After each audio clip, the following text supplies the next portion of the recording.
Hey, greetings, brothers. Good afternoon. How you guys doing? Thanks for tuning in. Nice to see so many of you here already. Benjamin, Steel Rain, Mark, Exo, Martin. Good afternoon, guys. Thanks for coming, hanging out. Let's talk some Blood Angels. So, this is actually episode 21 of the show. So, I guess we're moving into uncharted territories as we go above 100 army lists reviewed. And if you are new here, then two things you can do if you're new. One is you can consider subscribing. You know, we have Blood Angels content coming out every week. And the second thing you can do is if you ever want to submit your list to the channel, you just head over to the Blood Angels Commander YouTube page, hit community, and then just in here on the latest community post, just post your list up. I need to make a new community post. I've been slacking, I guess. So we haven't done one for a week. So we'll do one pretty soon, but it doesn't matter. You know, put it up in the latest, in the post. This is the original microphone that I have had for a while that I am always bitching about. And apparently, for the last, let's say, 9 months, 10 months that I've had it, I've had it facing the wrong way. I had no idea that it had a front or a back on it. I mean, if you look at it, it's just a microphone with a big bit of foam around it. Apparently, it has a front and it has a back. So it's been facing away from me for about a year. And I felt pretty stupid when I found that out. But at the same time, I was like, wow, like they should have. The only thing that indicates that that is the front is as the logo of the microphone on the front. So it just says like the make, the manufacturer on the front. And I watched a YouTube video that said like speak into the front of your mic, and then go around and speak into the back, and see which side sounds better. And I was like, oh my god, I had it around the wrong way. Like, my wife said to me, she was like, would it have come round the right way? And I was like, yeah, probably, but when you assemble the harness and everything for it, you take it all apart, right? So, hopefully this sounds better. I guess we'll see. But yeah, it's been it's been round the wrong way for 9 months. Okay, so we are looking at army lists. Well, I didn't know. I'm apparently an idiot when it comes to microphones. I would have thought that there would have been a little sticker on it that said front and back. Good morning from the States, Jesse. Thanks for tuning in. I saw other people tuning in from all over. We got Canada. We got a bunch from the UK. I know you guys. So thanks for... good morning over if you're over in Canada, etc. Okay, so 5 army lists looked at today. And again, a couple submitted by members and a couple submitted by non-members. So today's list is Mark Fairbrother, Mark Jackson, Alucard, Joseph Nardo, and Steve Tapping. And I believe Mark Jackson said his list was set up to deal with Drukhari. So that should be an interesting list to see, especially with Drukhari being like such a boogeyman at the moment. I don't think Goonhammer has updated their tier rankings yet, but I think Drukhari are probably going to be up near the top. And I'm desperate to try and get a game against Drukhari. I guess probably a few more weeks we'll be back and playing games here on the Blood Angels Commander channel. So hopefully next month we can maybe get that game against Drukhari. We can maybe get that game against Orcs, and I think there was one other list, Admech. So I guess if we can get those games, then we've pretty much... Do you know what? I'm trying to get a game against Space Wolves as well. And if we can get all those 4 battles in, then I guess that will have been us played everything recently on the channel, just about. I mean, there is the odd thing that we still haven't played, but, we'll rotate it about and keep it going. So, hoping to get back on the table pretty soon. And a few people tuned in last night to the stream that was on last night, and I was going to say, since there's no battle tomorrow night, around 8:30 tomorrow night,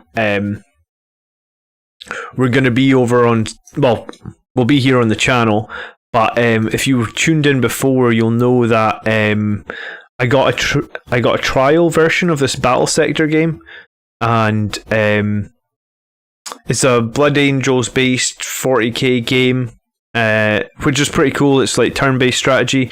We played like an early beta on the stream, or on stream maybe like last played the 3rd of April, I guess. Okay, so yeah, about 6 weeks ago we played the first 2 levels demo version of Battle Sector. So they've given me an updated version. So it's got the first 6 levels, and apparently it's got a bunch of fixes. So if anyone wants to check that out, it is launching on Steam in July. I think it's the 15th of July it's launching. So it's launching in about 2 months' time. So if you want to check that game out. And it was pretty fun. I really enjoyed it when I played it before. 2 months now. So if you want to see more Battle Sector, then you'll see it pop up. We're going to be live from about 8:30 tomorrow night for like 2 or 3 hours.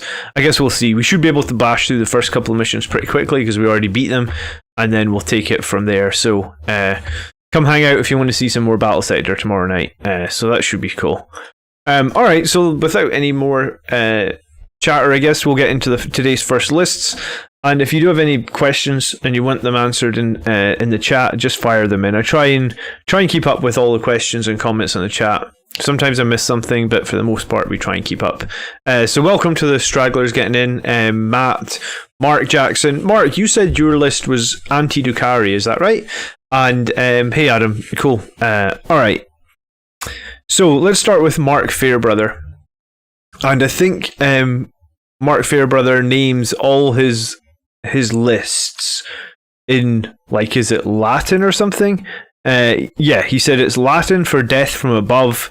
I use this name for all my army lists. So I'm not going to try and pronounce this Latin, but play along at home and try and figure out the battle plan as you go through the lists. You play them first. Okay. Alright, so the first list then is a 2,000 point battalion, and we start with 2 company veterans, and they're just armed with chainswords.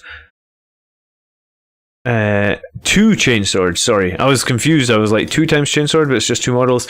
Right, so 2 company veterans, both armed with 2 chainswords. And then we have the Calidus Assassin, which we talked assassins a few weeks ago, and if you want to switch out your assassin before the battle starts, that's something you can definitely do. So, Calidus Assassin, and the Calidus is the assassin that has the nice sword to... Do you know what, I'll just pull it up for anyone really quick that's not super familiar with the Calidus, but the Calidus has a sword that cannot have invulnerable saves used against it, and it also has, so this phase sword, 2 damage, -3, cannot use invulnerable saves, and it also has the ability when it arrives from deep strike to arrive just d6 plus 6 away from the enemy, so you can get a much easier charge range with the polymorphine.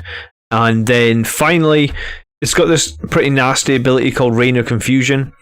So basically it means, like, in the first battle round, roll 1d6 each time your opponent spends command points, and on a 4+, your opponent must spend 1 additional command point to use the stratagem, or else it has no effect. So they will lose CP, and if you roll a 4+, unless they're willing to pay an additional 1. So it can be a pretty good way if you know your opponent's going to use a lot of CP early in the game. It's a good way to burn off some extra CP, and it can make it difficult, actually. It can make the opponent spend like 3 CP and then be 50-50 if they want to spend another one to actually make the power go off and stuff. It's a really strong ability. And like the Calidus Assassin, when we talked about it in the Assassin video, against like any sort of regular, I don't know, like Space Marine Captain or any sort of toughness 4 or 5 character with like a standard 4+ invulnerable save and like 5 or 6 wounds, the Calidus Assassin's pretty much got a good chance of killing them from full health, right? In a single turn. She can shoot them with her gun, which can do up to like D3 mortal wounds, and then she can engage them with that sword. And she doesn't have to use the sword, I guess, if they don't have an invulnerable save, right? Like she has... Oh no, yeah, sorry, it's the other one that has the power sword. Yeah, and she also has poison blades, which I guess just do an additional 1 damage against anything that's not a vehicle pretty reliably. Okay. Cool. And then we have our captain on a bike, who has the warlord trait and the gift of foresight and the adamantium mantle, and he has a storm shield and the thunder hammer. I don't know if you 100% need the storm shield on this guy. This is how I originally built him in my video, maybe like 6 months ago when we made a video on the captain on the bike. But honestly, now I kind of feel like he's fine to just take the Infernal Pistol, because you've already given him the Angel's Artifice, right? So he already has a 2+ save. So all the Storm Shield gives him is a 1+ save. He already has toughness 6. So, like, is he going to get killed from small arms fire? Because that's what the Storm Shield's going to protect you against, right? It's going to give you a better save against -1 or -2, I suppose. So I kind of think he's survivable enough with an Infernal Pistol and save yourself 5 points. But I mean, against certain weapons, maybe the Storm Shield just edges it. But I think the Infernal Pistol is crazy good with the Gift of Foresight, right? Because another big thing, a big weakness I find with Dante is, like, you often either miss or you often fail to wound with his Infernal Pistol, because it's one shot. It's like, ugh.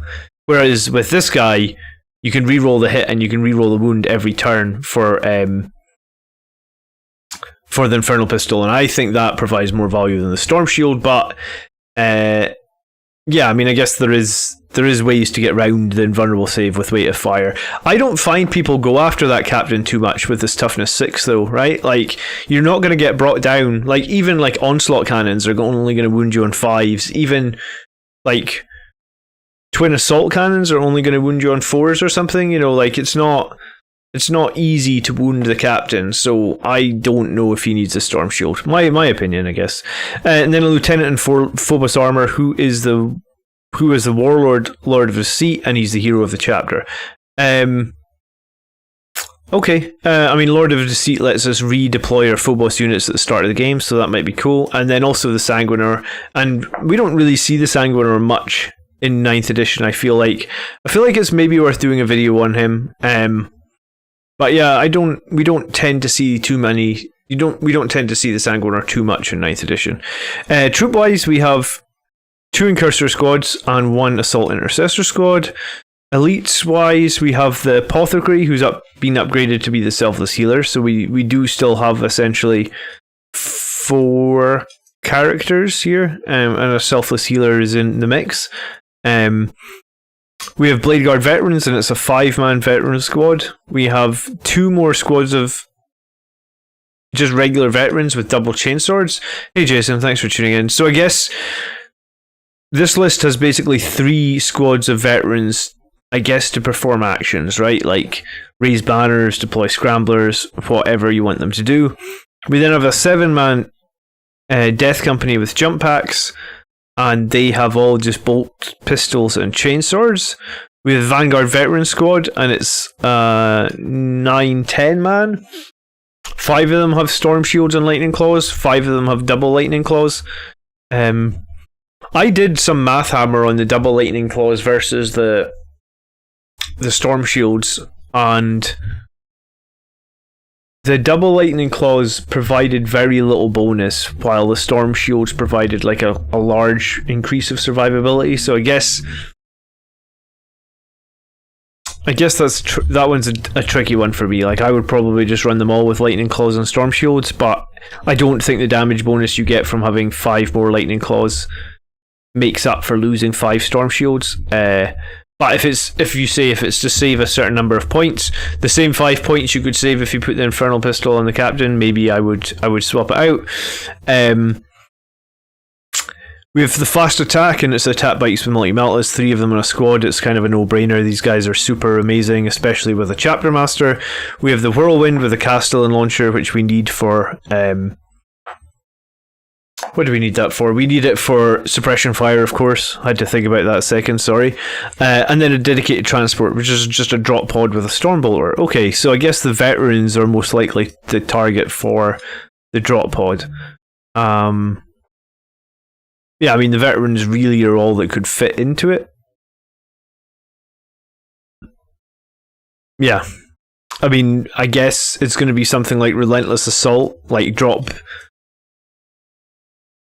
Alright, secondaries, Oath of Moment, Linebreaker, and Scramblers. I was going to say, this could probably be switched out for Relentless Assault, right? You're basically going to use the drop pod and the few small veterans to guarantee that you take the enemy's deployment and get those 2 points, or sorry, you get those 4 points every turn, I think it is. 4 Storm Shields fees 3 is pretty comparable when you have a choice of target or whatever the numbers are.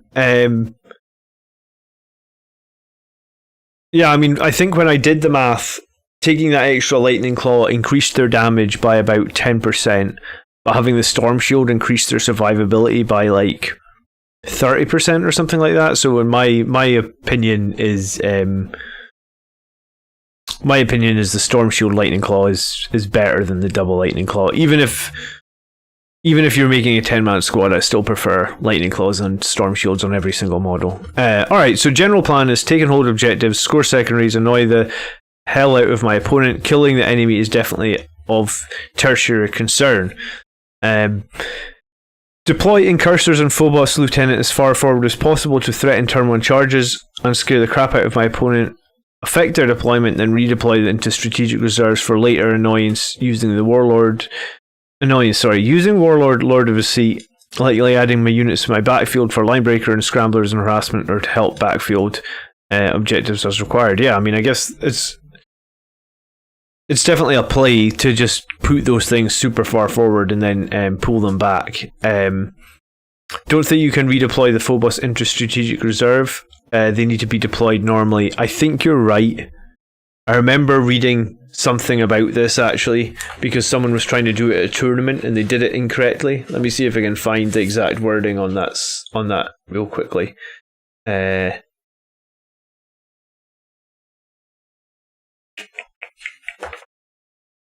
It's called, it's the Warlord trait, Lord of the Sea.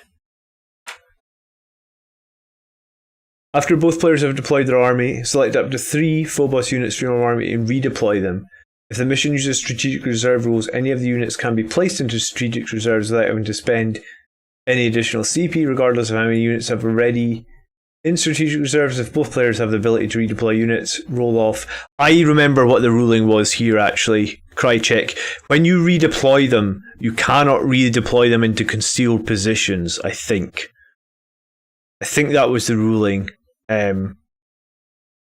So if you remove them from with Lord of the Sea, it sounds like you're fine to put them in strategic reserve, but you cannot.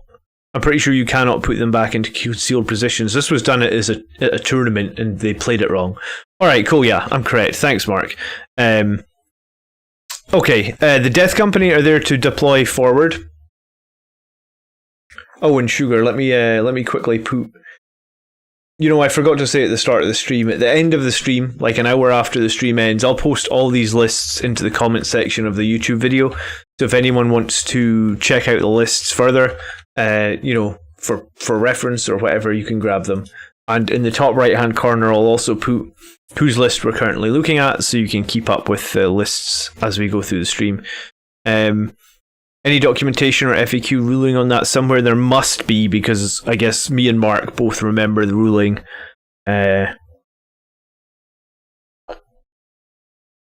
Maybe it's in the FAQ. I don't remember where it was, but it came up in a tournament, and I think what had happened was the guy had tried to redeploy them into concealed positions, and they said that wasn't valid.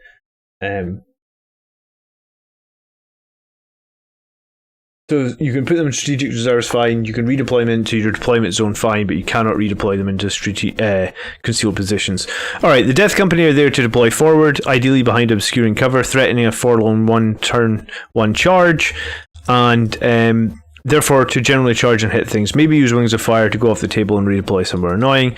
Drop odds hold 3 times Company Veterans. Deploy turn 1 into whatever hole in the enemy drop deployment zone is available. Hopefully all the scaring of turn 1 charges that didn't happen. To begin scoring Linebreaker with 3-4 units depending on space. Company Veterans perform and deploy Scramblers and generally harass the enemy backfield. Yeah, I mean, I would maybe be tempted to drop like 1 Vanguard veteran here to get like a couple of these veterans in with Storm Shields. Maybe just 1 in each squad or something, just to try and make them a little bit more survivability. Blade Guard and Apothecary to advance the mid-board for Oath. Bite Captain and Vanguard Veterans, possibly Combat Squad. Main role is supporting mid-board and countercharging. Threaten, attack bites with multi-metals, tying around with Bite Captain 2. Yep, Whirlwind is the backfield holder and shooter of suppression fire. On an enemy unit that looks like it might want to charge me in the battlefield next turn, or charge me in the next turn. Do you know what? I just finished my Whirlwind this morning and put the transfers on it. I'm super excited. So that's a Whirlwind model I've had for 20 years. So it's good that they finally give it a stratagem that we can get it finished. The Sanguiner there is to annoy anyone who charges one of my units. And in turn 2 or 3 by heroically intervening and using Angel Sacrifice. Yeah, I mean, the interactions with Sanguinar is pretty fun, I think. I've not used them in 9th edition. I guess I put a lot of weight on the Sanguinary Priest and the Librarian. Calidus is there to annoy the opponent by affecting CP usage turn 1 and 2, and also to annoy units in the backfield for Linebreaker and deploy Scramblers. Assault Intercessors are cheap troops who can throw a punch for backfield objective holding. List is weak to grind them down secondary objective, but you can't have everything, can you? Could put a relic on the Lieutenant, could put a relic on the Apothecary, and then the list is called Latin for death for above. Okay. Could put some relics, yeah, because you've got, 1-2 heroes of the chapter already, so you've got the choice of a couple of relics. You didn't see where you're running your Lieutenant. Oh, he was going to be deployed forward, and then you might move him back. So it's Lieutenant and Phobos armor. Ah.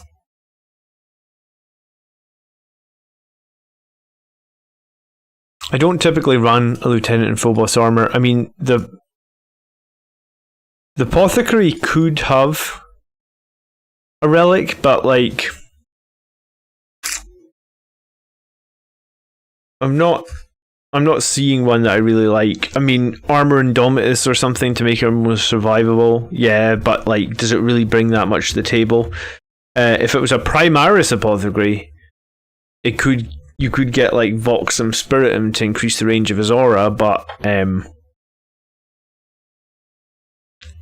it doesn't sound like you have a whole heap of stuff mid-table either. And yeah, I feel a little bit sad that you have no Sanguinary Guard. Like, I rate Sanguinary Guard so much higher than Death Company. Like, they're only 5 points more per model, but I think they're just so much better.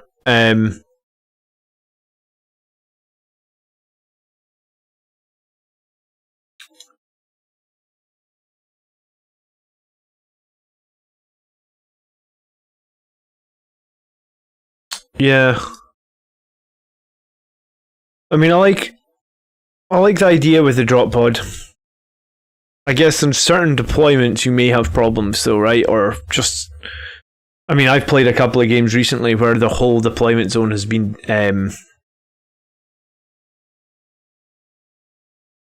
flipped against me, you know, so it's like there's nowhere I can deep strike in, so I guess you could have that.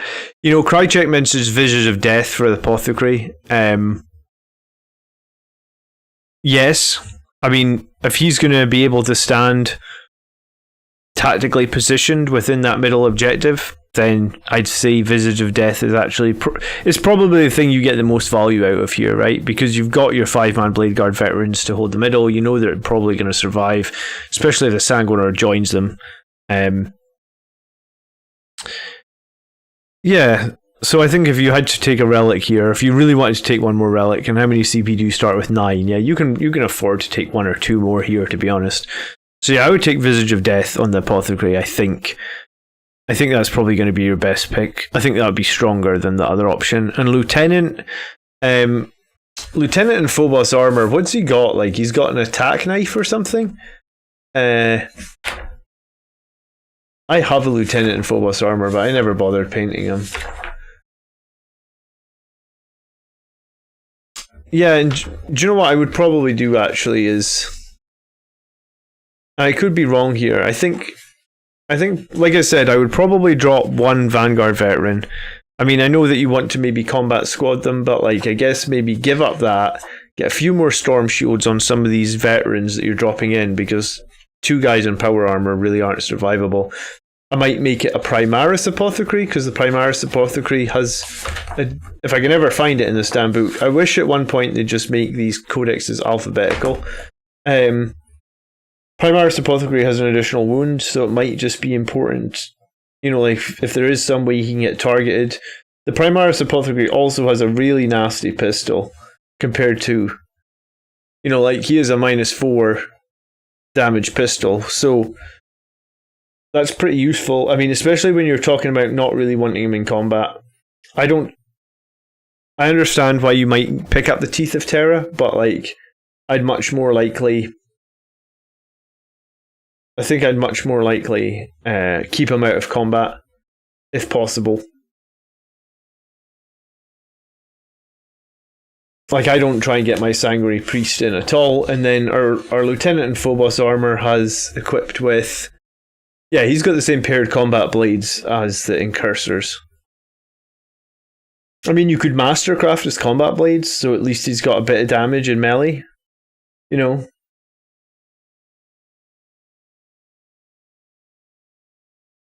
But or, I mean, you could Vox and Spirit him, so his reroll 1 aura is 9 inches. I mean, we talk about how good Dante's reroll aura is when it's 9 inches, so make your lieutenant's reroll aura 9 inches. I mean, if there's going to be bikers hanging around, Voxum Spiritum, let me find it for you. It increases the range of auras for Primaris models. It's down here. Here. The Voxum Spiritum. Add 3 inches to the range of bearer's aura abilities up to 9 inches. This does not increase the range of aura abilities that are psychic powers. So, we talk a lot about how Dante's 9-inch aura, and that's one of the reasons that to take Dante, I guess. Right? One of the main arguments, I guess, to take Dante is because of his 9-inch bubble for rerolls. So rerolls 1 on a 9-inch bubble, maybe. I mean, if you want to take, I think those would probably be your best weapon choices, your best choices. But I have played the game I played against Andrew when he played Necrons. He had literally he had a big deployment zone, but there was literally nowhere I could drop pod into. So if you have to drop pod into and you have to run those Marines into the enemy deployment zone, which could happen, they're not going to be that sort of for Linebreaker. One of the big strengths of Linebreaker is you're going to have that drop pod in there as well, right? And the drop pod's toughness 6, 8 wounds or something. So if you don't have that, then if you just got these veterans with double chain swords, they're not really survivable. I understand why you do double chain swords, because you think the bolt pistols are useless. It's only 3 inches for the healer's feel no pain bubble. It's only 3 inches for the healer's revive as well, Jason.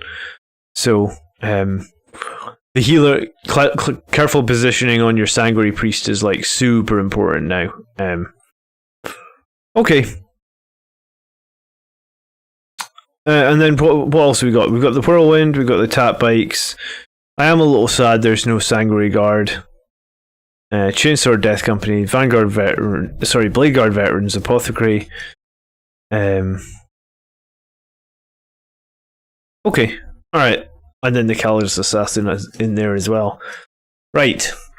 Let's do some scoring then. I mean, objective holding, we'll score it as though you haven't spent those relics, and then I guess if you're gonna do those relics, you can change it a little bit. Okay, so we've got 2 Phobos units. We also have a Whirlwind, so I guess maybe it's an 8-5 for objective holding.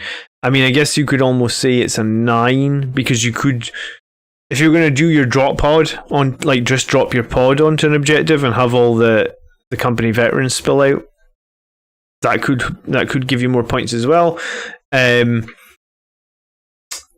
I guess if you pick up Visage of Death on your Apothecary in the middle of the board, then you probably get a 9 for objective holding, because you basically unobsec the middle.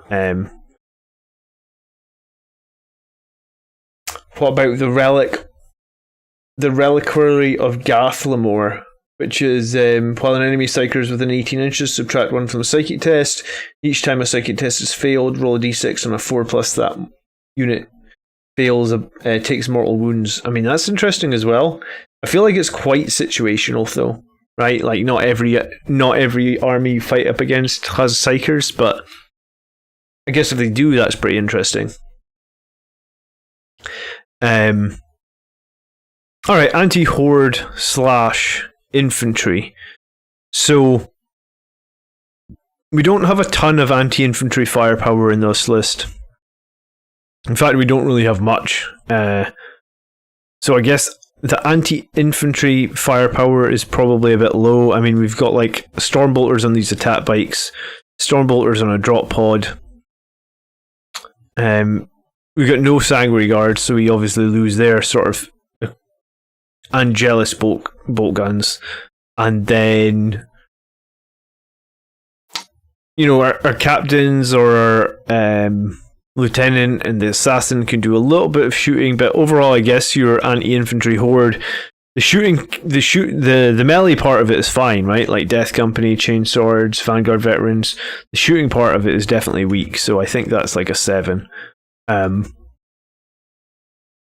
it's you know, you could argue maybe it's a 7.5 because you can kill some anti-infantry with your Castellan launcher, but quite often you might need to shoot your Castellan launcher against something that needs to be suppression fired, so it's hard to include it because what if you need to suppression fire things, then you're not going to use it for killing infantry, right?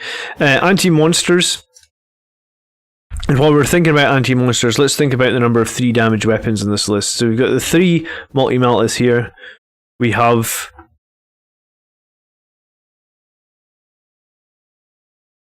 the Thunderhammer on the captain. I mean, the Calidus can do 3 damage. So you've got 5 3 damage weapons. So I think that you might have some problems against Death Guard. I mean, you do have Chain Swords which don't get affected against Death Guard. You do have Lightning Claws that don't get affected against Death Guard. The problem is getting these units in. The Death Guard are really nasty. So if you end up against a lot of Terminators or something and you can't kill them, they're gonna fight back with a lot of firepower or a lot of wounds against you. So I mean, you can kill monsters in armor with Vanguard Veterans with Lightning Claws. Obviously, you kill them fine with attack bikes with multi-meltas. Blade Guard can do okay against them. Death Company with Chain Swords can do okay against them. Your Chapter Master on a bike will do good against them, but he needs to hang around with the multi-meltas for a couple of turns. And you are right, Lightning Claws are immune to the minus damage 1 weapons, and they still wound very reliably against Death Guard. So 75% of the time, usually they'll wound against Toughness 5 when you charge. However, if the enemy has that stupid Foul Blight spawn, and you remove all your bonuses when you charge, or you do not get any of your charge bonuses. Let me get the wording of that up real quick. That Foul Blight spawn, that almost... In the last game against Death Guard, where we only won by 2 points, I assassinated the wrong character. Foul Blight Spawn. The Foul Blight Spawn relic is absolutely disgusting. I think it's called like Stench Vats or something. Maybe it's not going to be here. Maybe I have to go. Maybe I have to go into Death Guard here and go. Stench. Cannot spell stench.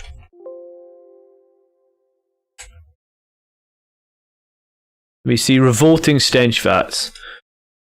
When an enemy model is within 6 of the bearer, that unit cannot make use of any rules that allow it to fight first and never counts as having made a charge move this turn. So basically, like, if you end up charging and you're inside the aura of revolting stench vats, we do not get the bonus from Red Thirst, so you don't get your +1 attack. You don't get your +1 attack from Shock Assault. You don't get your +1 attack from Savage Echoes. You don't get your +1 to wound from Red Thirst. This is like anti-Blood Angels on such a high level. So, I mean, I guess it's one of the reasons that I talk even more about like having a good amount of shooting in the list, because like one of the, you know, your Vanguard veterans lightning claws are going to go from like 5 attacks to 3 attacks, and then they're going to lose their +1 to wound, which is going to change them from like 75% chance to wound to 55% chance to wound. So yeah, it says if you get charged or you make heroic interventions, you'll still get your bonus attacks, Thomas. As far as I'm aware, rules as written, right? So you have to let them charge you, and then you can still fight as with all your attacks, or you can heroically intervene with your characters. But yeah, I mean, it's pretty difficult who and yeah, I mean, I guess you're right. This list would struggle against popping loads of Drukhari raiders as well. Okay, so anti-monster, I guess we'll rate you like, I think like an 8-5 with this list. I mean, the attack bites with multi-meltas are very good with the Chapter Master, even better than, you know, with the rerolls. And we do have Death Company, we do have Vanguard veterans, we do have Blade Guard veterans, so I think it's like an 8-5, but I think we have to score you down a bit in specialization, because like we may struggle against Death Guard, and yeah, I mean,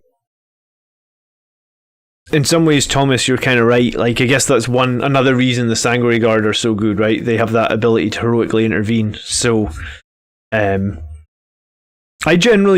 mean, this is personal preference, but I generally don't like lists without Sanguinary Guard. I think they are arguably our most damaging unit. Even against Death Guard, I still include Sanguinary Guard. And I don't build lists to fight against single armies. Like, I try and build lists that are general, but like, I think Sanguinary Guard are too good to overlook. I mean, I think they're night and day against the Death Company, really. Just because the great thing about Sanguinary Guard is if you arm them with a ton of Angelith bolt guns, you can always do some like chaff clearing with those bolt guns, right? Like, you run an 8-man squad, you always end up with like 16 bolters. Usually you get to shoot them effectively in turn 2 when they're going to be -2 because of the Doctrine, and usually I have them near the Chapter Master, so you're going to be hitting on 2s, re-rolling 1s, so you usually end up with like 16 shots at -2 or something, and I always feel like Sanguinary Guard do some work. Camille,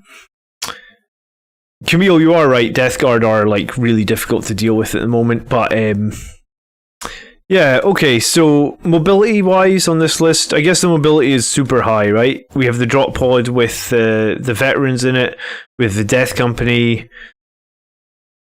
The only thing I suppose that's not really too mobile are our Assault Intercessors, the Apothecary and the Blade Guard, and they're only moving to centerboard.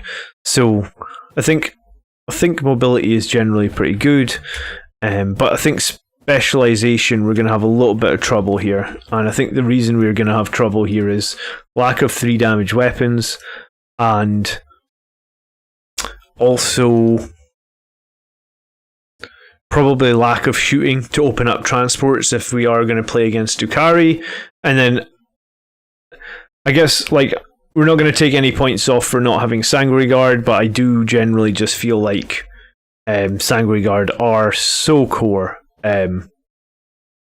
They always provide value in battles for me, whereas like sometimes maybe your Vanguard veterans feel like they didn't do that, and sometimes your Death Company didn't, but yeah, I mean, you are right, they are slightly different roles. But yeah,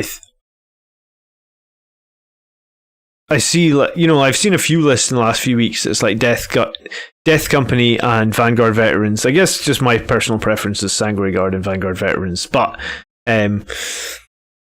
let's not lower any points for that. So I think specialization is like a 7-5. You know, lack of 3 damage weapons and a little bit lack of firepower as well. And I guess maybe even no null zone. It's hard to know how core null zone is. But, I mean, when you do cast it, and it does go off in certain battles or abilities or situations, like, it's so powerful. So, yeah, I think 7.5. I think you're right, Mark. I think this list is going to just screw with people, as opposed to being outrightly killy. And you're not going to try and kill people. I mean, that's okay if they don't, or they're not able to kill you, but if they are able to kill you, then maybe you have a problem.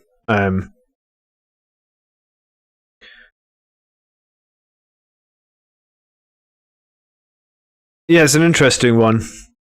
And also, like, I worry a little bit about Linebreaker and the dedicated transport, because Andrew tried that against me, and like I was able to counter it very easily, and it lost him the game. So, you know, I guess like drop pods, and I guess it's like 200 points here, right? So because you've got 3 squads of company veterans, so like 190 points on. You're investing 190 points for Linebreaker, which on certain maps you just aren't going to be able to do. Yeah, okay, so it's not as competitive, yeah. But yeah, I mean, it's an interesting list. The drop pod idea certainly has merit, and I think on some maps it will score you so many points, but then on other maps it will be weak. And I guess my concern or my thought is I'd prefer to have something that is going to score reliably, as opposed to like, well, in, you know, on a certain deployment I know I'll get 15 victory points easily for this one, but on another deployment I might get nothing. You know, it's an interesting list anyway. I hope I've provided some value. It's a bit different to what I'm playing currently. And like you said, it's not super competitive, and it's kind of hard sometimes for me to look at the lists when they're not quite as competitive, because I'm desperate to win every game, and I'm desperate to beat those tier 1 armies regardless of how low a tier we are. I still want to beat those armies. So cool. Thank you for submitting the list though, Mark. And hopefully we made a couple of suggestions. And yeah, I'm glad to make the relic suggestions. Yeah, I mean, I guess if you changed out those relics, you get another couple of points anyway, right? So, yeah, I mean, as a list to mess with people and to have fun a bit more casually, then yeah, it'll be a cool list to run. All right, so we're going to move on to list number 2, and that's from Mark Jackson, who is also a channel member. And I think I saw Mark in here earlier, so I guess he maybe answer some questions if we've got them. Asking John to think about non-competitive is about much chance as throwing me a birthday party. Do you know what? I was thinking about this today, Adam, because some people ask me about Crusade stuff, and honestly, I don't even know if I've read the pages about Crusade, right? Because I just literally look at strengths and weaknesses in the competitive section. Like that's where most of my time and energy goes, about winning games. Yeah, and also I actually realized that the new Blood Angels Codex is not nearly as good as the last edition's codex for lore stuff, right? Like the last edition codex was quite a bit of a thicker book, right?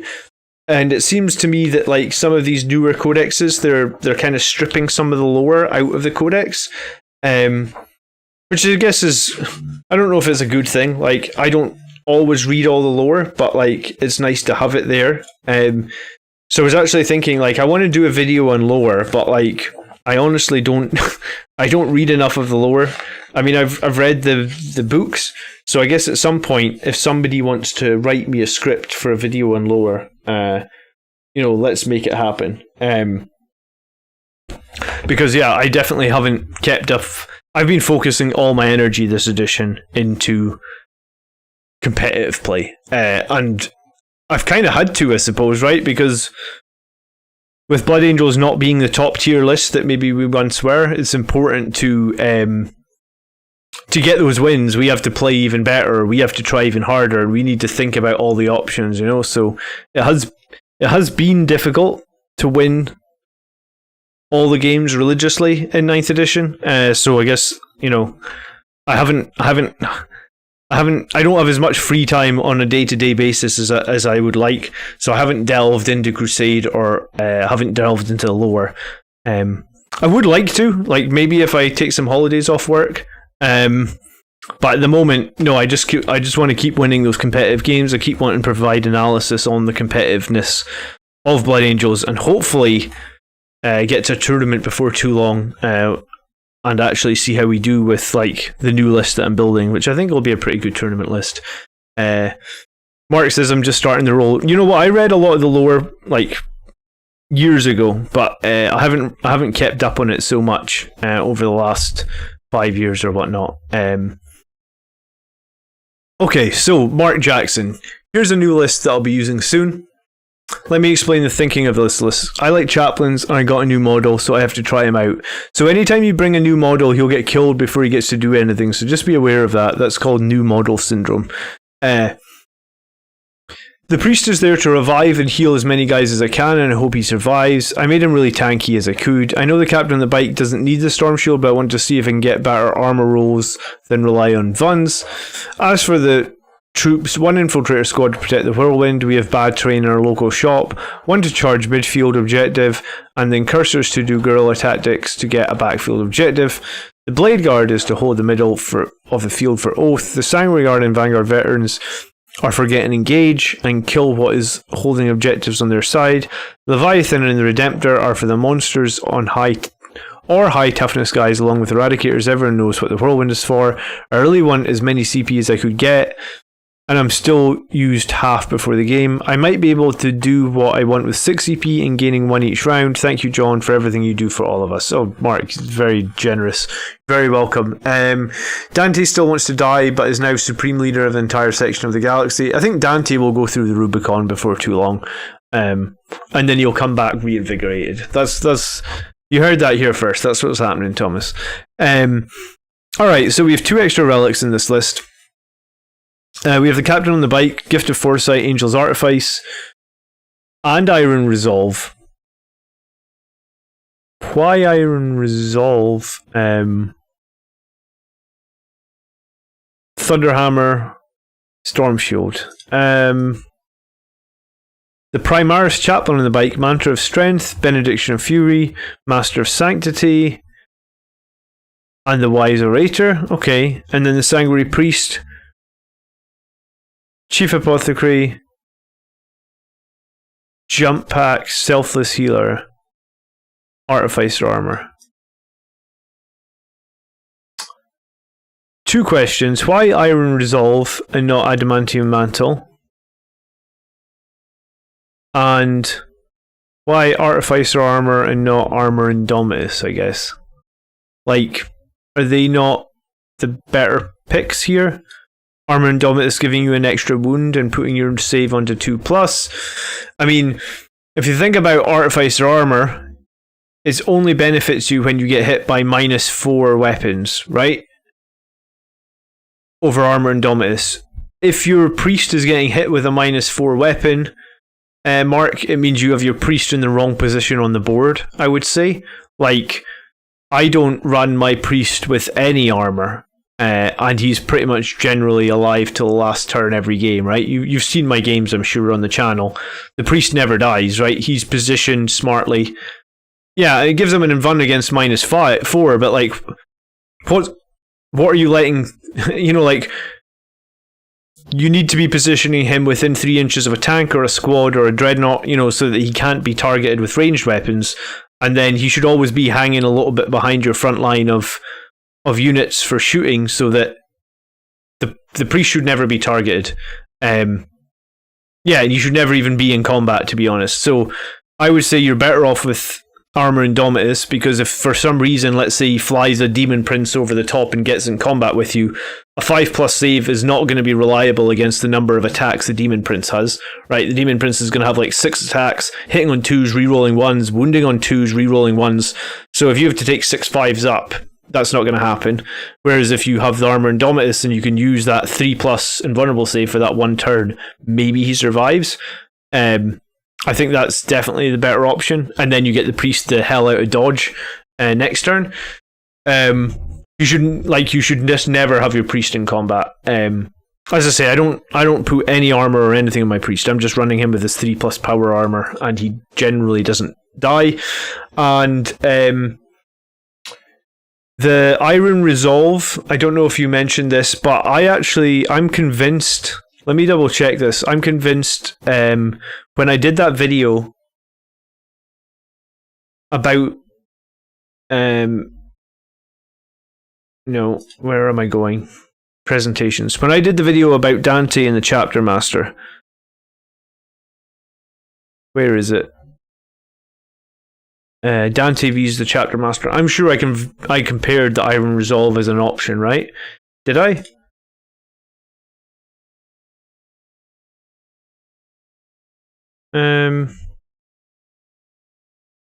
No, I didn't compare Iron Resolve as an option, but I can tell you that I do extensive maths on this stuff, and 5 triple plus on 7 wounds. Well, we can just work it out actually, right? Like super quick, like 7 wounds, triple plus on 5s means it's gonna give you 2.331 more wounds. If you had 8 wounds and you're on a single plus, 8 times 0.166, you're going to get 1.33. Actually, you know what? You're right. There's actually very, very, very little difference between them. 8 wounds on a 6+ and 7 wounds on a 5++. There's so little difference between them. Actually, it's negligible. So. Yeah, I mean, that's fine. If that's the way you want to go with it, actually, I'm okay with that. There's no difference. It's like less than 1% difference between the two. Okay. Right. Moving on then. Incursors, Infiltrators, 3 Phobos units, that great. I mean, we'll score your Phobos right now. So I think 3 Phobos units, we're going to go for 9 for objective holding. I guess you've got the Whirlwind in here as well. Yeah, I think a 9 for objective holding is fine. 3 Blade Guard Veterans, Leviathan Dreadnought, Twin Volkites and the Storm Cannon, and the Drill. Redemptor Dreadnought, Macro Plasma and Onslaught Cannon. Sanguinary Guard, a lot of bolt guns and swords and a lot of infernal pistols and axes. Interesting to have so many infernal pistols. I don't usually recommend it myself, but I mean, it's hard to argue with that. If they don't kill the Sanguinary Guard, they're going to get a bunch of infernal pistols in the face, so we know that's viable. I just like having more bolt guns, but that's fine. And then this is 6 Vanguard Veterans, Lightning Claws and Storm Shields. I would actually swap out the Storm Shield on the Sergeant for the Infernal Pistol. It's only going to cost you 1 point to do that because a Storm Shield costs 4 and an Infernal Pistol costs 5. So I would swap that out as well. I do kind of agree with the comment on the Storm Cannon. The Storm Cannon isn't as strong now as it once was. And I guess if you want to kill infantry, then the Storm Cannon is fine. But if you want to go after armor, or you want to go if you want to have more options, right? Because the Storm Cannon is kind of crap against toughness 8. It's only going to wound on 5s, whereas the Grav Flux is kind of good against those, and it's blast, so you're still going to do a decent number of shots if you target squads. So, and the Grav Flux is 10 points cheaper. So I'm actually more on board with Team Gravflux here over the Storm Cannon. I have both, but if I was going to run a Leviathan, I'd be running the Gravflux. Richard says, thanks for all the videos and deep breakdown of the Blood Angels army units. First time to Alive and wanting to see if your channel is a video for new players starting to pick up Blood Angels, maybe 1,000-point lists. You know, a bunch of folk, Richard, have asked about 1,000-point list. I haven't made a video on it, but I mean, we definitely could make a video on a new 1,000-point list. What you probably can do, if you want, is we have both a link to a Facebook group and a Discord in the video description, Richard. So you'd be welcome to join those groups. And if you ask, we probably need to just come up with what the best 1,000-point list is. My problem is I don't play a ton of 1,000-point games. Like, all my focus is on competitive 2,000-point games, but I could probably come up with a pretty strong list.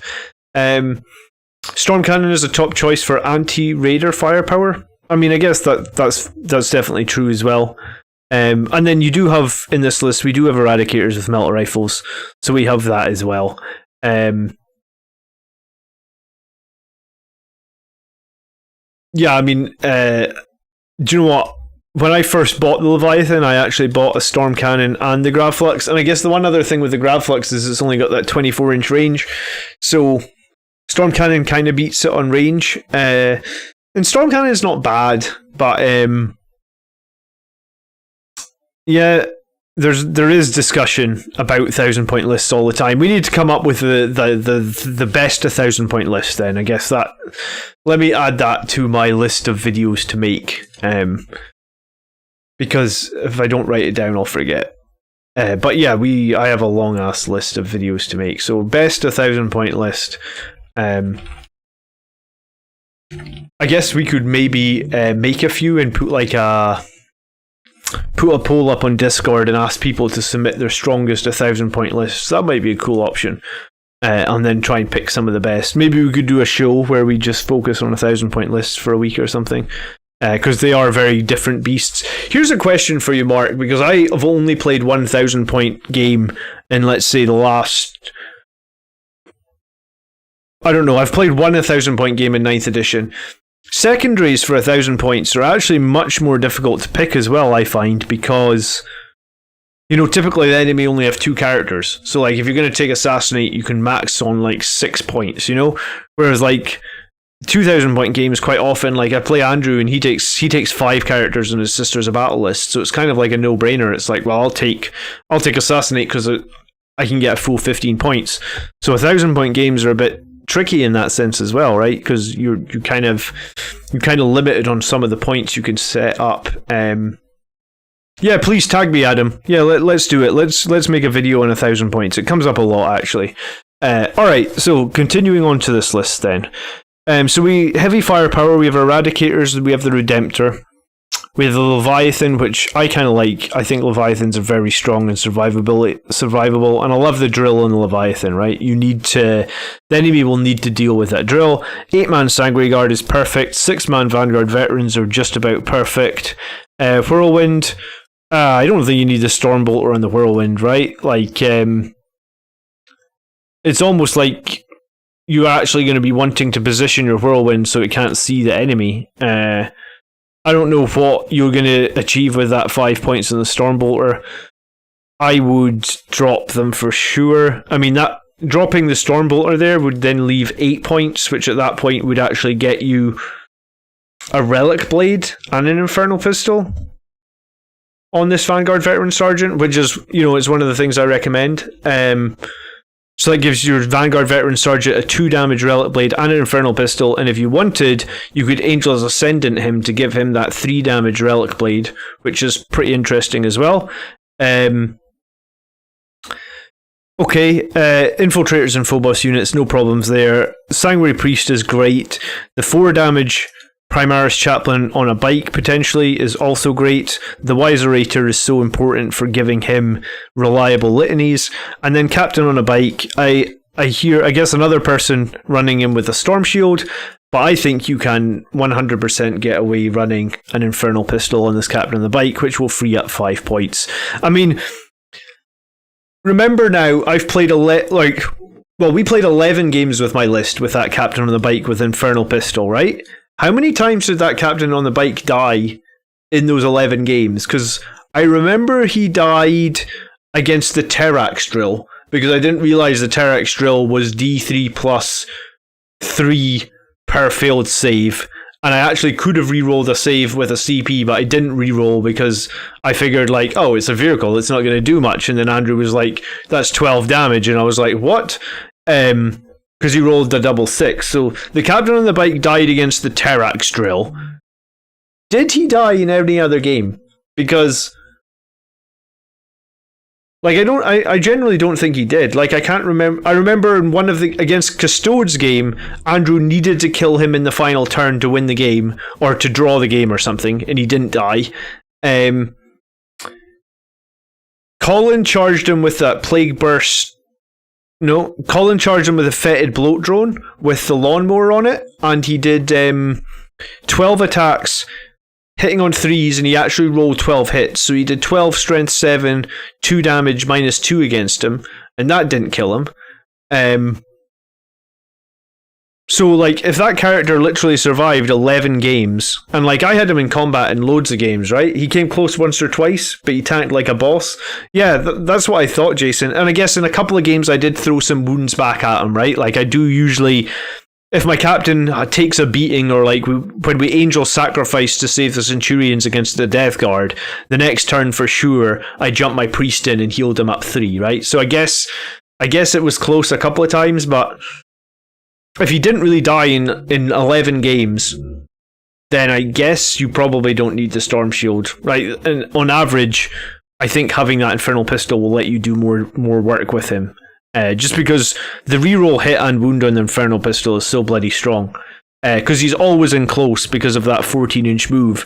And, you know, as much as people prefer the 12-inch move from the jump pack and the fact that it can move through terrain, in some situations, Andrew was saying to me, he's like, holy crap, that 14-inch move on those bikes is so fast. And I was like, yeah, you know,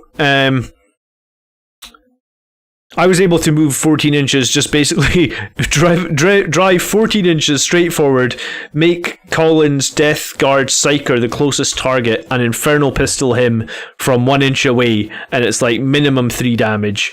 You know, and it's reroll hit, reroll wound, and it's like hitting on 2s, wounding on 2s. So, like, the reliability of that is so good with Gift of Foresight. Just a couple of thoughts, I guess. But overall, this is a cool list. 3 really strong characters, 3 good troop choices, Blade Guards to hold the middle, 2 Dreadnoughts, which I run myself, 2 Dreadnoughts. I love the Dreadnoughts. Sanguinary Guard and Vanguard Veterans, I like these as well. Eradicators, a little bit weaker than attack bikes, but they're still very, very good. And I guess you do have enough CP where you could use something like, I think it's called Steady Advance. So when the Eradicators, actually it doesn't matter, right? Because they're assault. Yeah, you don't have the heavy melta rifles on them, so there's no penalty to moving and shooting. So yeah, I think overall this is pretty similar to my list, I guess. Starting with a few more CP, starting with 1 more troop choice, but maybe 1 a little bit less punch, but still very good. So 9 points for objective holding, anti-horde effectiveness. I mean, the 2 Dreadnoughts can do a lot of anti-horde work. The Whirlwind can, but like we said, we might need to be using the Whirlwind for something else. We've got 8 bolter shots from the Sanguinary Guard. I do think that one of the main things I would change in this list is get this Vanguard Veteran Sergeant upgraded to the Relic Blade and the Infernal Pistol. So shooting wise, it's decent. I'd say like anti-horde for shooting is like, combined with the Vanguard Veterans and the Lightning Claws, we're probably looking at like an 8-5. We have a good amount of anti-horde here. How many 3 damage weapons do we have? We have the Eradicators, so that gives us 3. The Redemptor's Plasma and Fist, that gives us 5. The Leviathan's Fist, that gives us 6. Our Captain on the Bike, that gives us 7. The Chaplain on a bike, that gives us 8. So, and then 4 Infernal Pistols here, so you've got 12 3 damage weapons on it. So my list, I think we counted, has 13 3 damage weapons. So I was saying anywhere probably over 10, you're in a good spot to fight up against Death Guard. I think we had a list last week that had 17 3 damage weapons in it, and I was like, holy shit, this is a punchy list. But Why are you saying 11? Did I count wrong? 3 Eradicators, the Plasma and the Fist on the Dreadnought, that'd be 5. The Drill and the Leviathan, that'd be 6. 7 from the Thunderhammer, 8 from the Benediction of Fury, and then the 4 Infernal Pistols. I think it's 12. But, I mean, I guess if you put an Infernal Pistol on this Captain, right, that would give you 13. If you put an Infernal Pistol on this Vanguard Veteran Sergeant, that would give you 14. If you put the Grav Flux on the Leviathan, that would give you 15. And then, holy shit, you're starting to get, like, really, really punchy on this list. But regardless, I guess Anti-Vehicle Monster is probably going to be something like a 9. And you do have the Whirlwind, so you can turn off that Fight Last. One thing you don't have here is the Psyker, which I guess is like... we'll come to in a second. I think Anti-Monster Infantry is a 9. I think it's very good. I think mobility-wise, again, the mobility of the list is very good. Probably like an 8.5 or a 9. And the reason to be so high is that the only thing that's not mobile on this list is the Blade Guards, because all these other things can infiltrate. I need to double check. Yeah, I think it's probably a 9 for mobility. And then really strong on your secondary, on the 3 damage weapons. The one thing to say is there's no Psychers, so there's no Denies, there's no Null Zone, there's no Psychic Fortress, and I think there's a lot of value in those. And I guess to get those, the only thing you can really give up is troop choices and CP, right? Same as what I've had to do. So maybe like specialization is like an 8, or maybe it's an 8.5. Like at an 8, that list's coming in at 43.5, which is actually really respectable. And I think that probably, I'm trying to think back to, I think Jason was the list that was like Jason's list was like super similar to mine, right? And he got 43. So I guess my list's probably going to get like a 43 as well. So 43.5 for this list. Maybe it's a 44. Like, maybe do you know what? If you make all those changes that I said and you bring like the 15 3 damage weapons, then I would give you 44. So I'll put that in brackets, right? So this list could be 44. So at the moment it's 43.5, but I think if you bring the 15 3 damage weapons, then you're probably on 44. And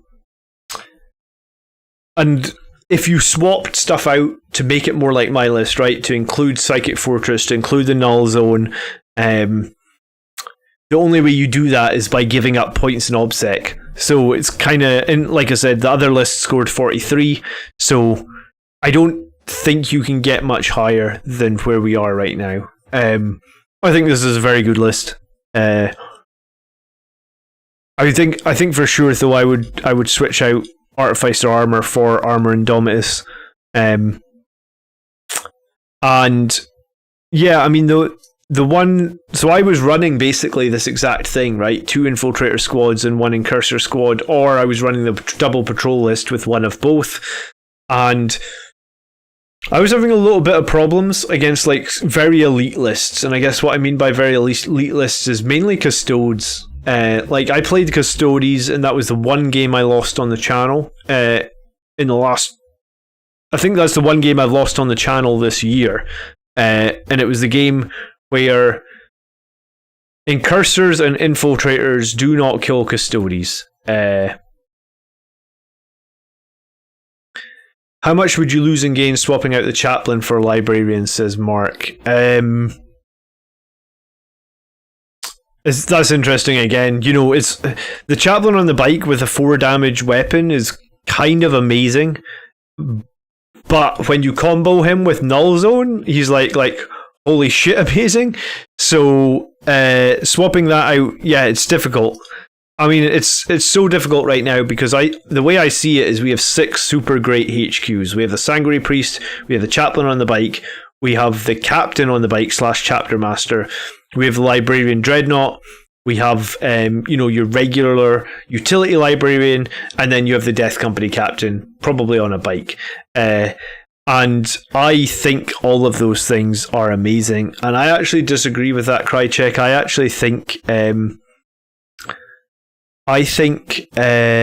Chapter Master rerolls are one of the strongest things that we have right now.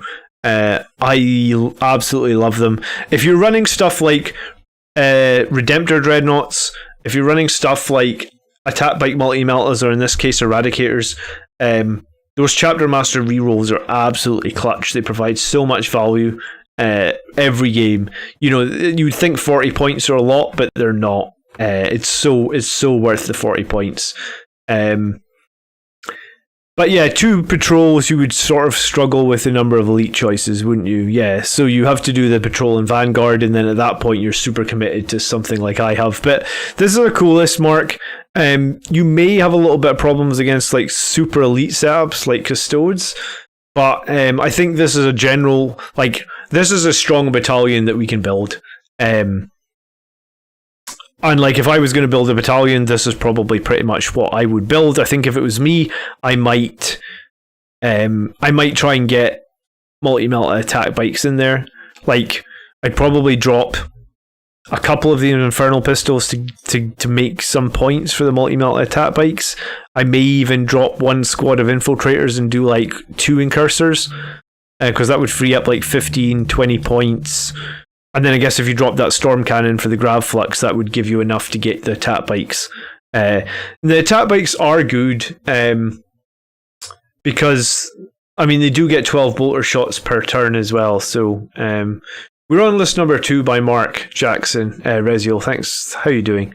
Alright, so we're just finishing that off. So yeah, I think this is going to be the list to beat today, I guess, in terms of raw points.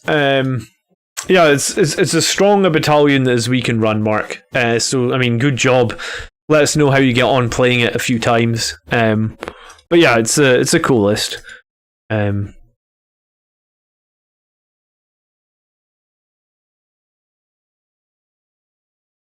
Okay. List number 3 then is by Alucard.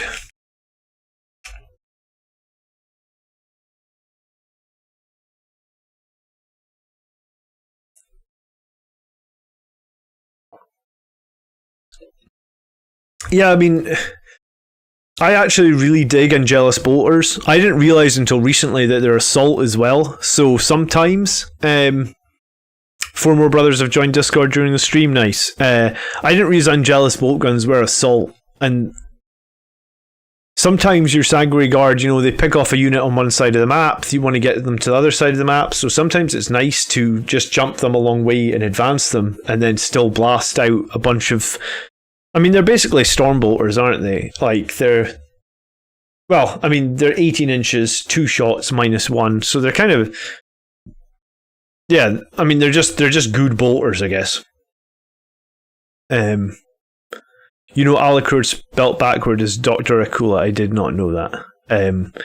Alright, so Dear Blood Angels Commander, I love your content here on YouTube. After you rated my first 2,000 point list, I reworked mine according to some of your proposals and come up with this one. So this is my updated list for your consideration, and it starts with 7 CP and it's 2,000 points.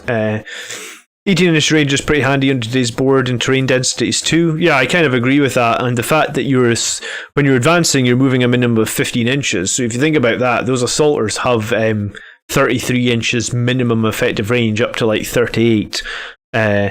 I like the assault bolters. I like having an infernal pistol or 2 in the Sanguinary Guard. I usually just run 1 because, again, I'm struggling with points. But I do like having that infernal pistol, right? Because, you know, it can do work, and sometimes it is nice to have a couple of them. But I like the bolters as well. Plus, the bolters help you screen out enemies, right? Clear out enemies. Cool. So, this list, we're going to start with the captain on the bike, and this is basically the same captain as last list. The only difference is Adamantium Mantle rather than Iron Resolve, and both those things are actually pretty much the same in terms of the value they provide. That's interesting. Like, to me, 7 wounds with a 5+ feel no pain feels better than 8 wounds with a 6, but when you actually do the math, it's pretty much identical. It's weird, but yeah, I mean, 7 on 5, 8 on 6. I really like when you say it like that. I really think the 7 is better. But I mean, if we do the math side by side, 7 times 0.33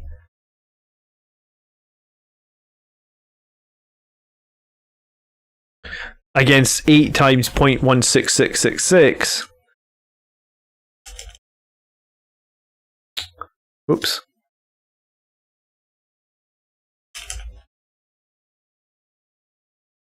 And then because you're 1 wound up, so you have to add 1 to that result. The 8 actually takes it by a tiny little bit. 18 inches is the range of Angelus bolters, Rezio. They used to be 12 inches, now they're 18 in assault, and they're also -1. Which is really good because I often find in turn 2 my Sanguinary Guard get to pepper a squad, and because of Tactical Doctrine, they're -2 for that turn. It's really very good. Alright, we have a Librarian Dreadnought with Quickening, Shield of Sanguinius, and Wings, and he is the Chief Librarian, and he has the Iron Resolve, and this is a great way to run your Librarian Dreadnought. This gives them 9 wounds and a 6. Plus, and basically what we just looked at, 8 wounds and a 6 is 2 extra wounds, so with 9 wounds it's basically 3 extra wounds almost at that point, right? Yeah, because he goes to 9 wounds and he's got the 6+ shrug. Yeah, so it's basically it makes the Librarian Dreadnought almost have 10.5 wounds, basically. We then have our Sanguinary Priest with the Icon of the Angel and the Rites of War. And I guess that's one way to run the Sanguinary Priest, keep him out of combat, have him within 6 inches for Rites of War, and use him for rerolls of charges. Same as Bolter and Scepters, by the way. I think the Scepter Bolters are strength 5, though. The Sanguinary Guard are just 4.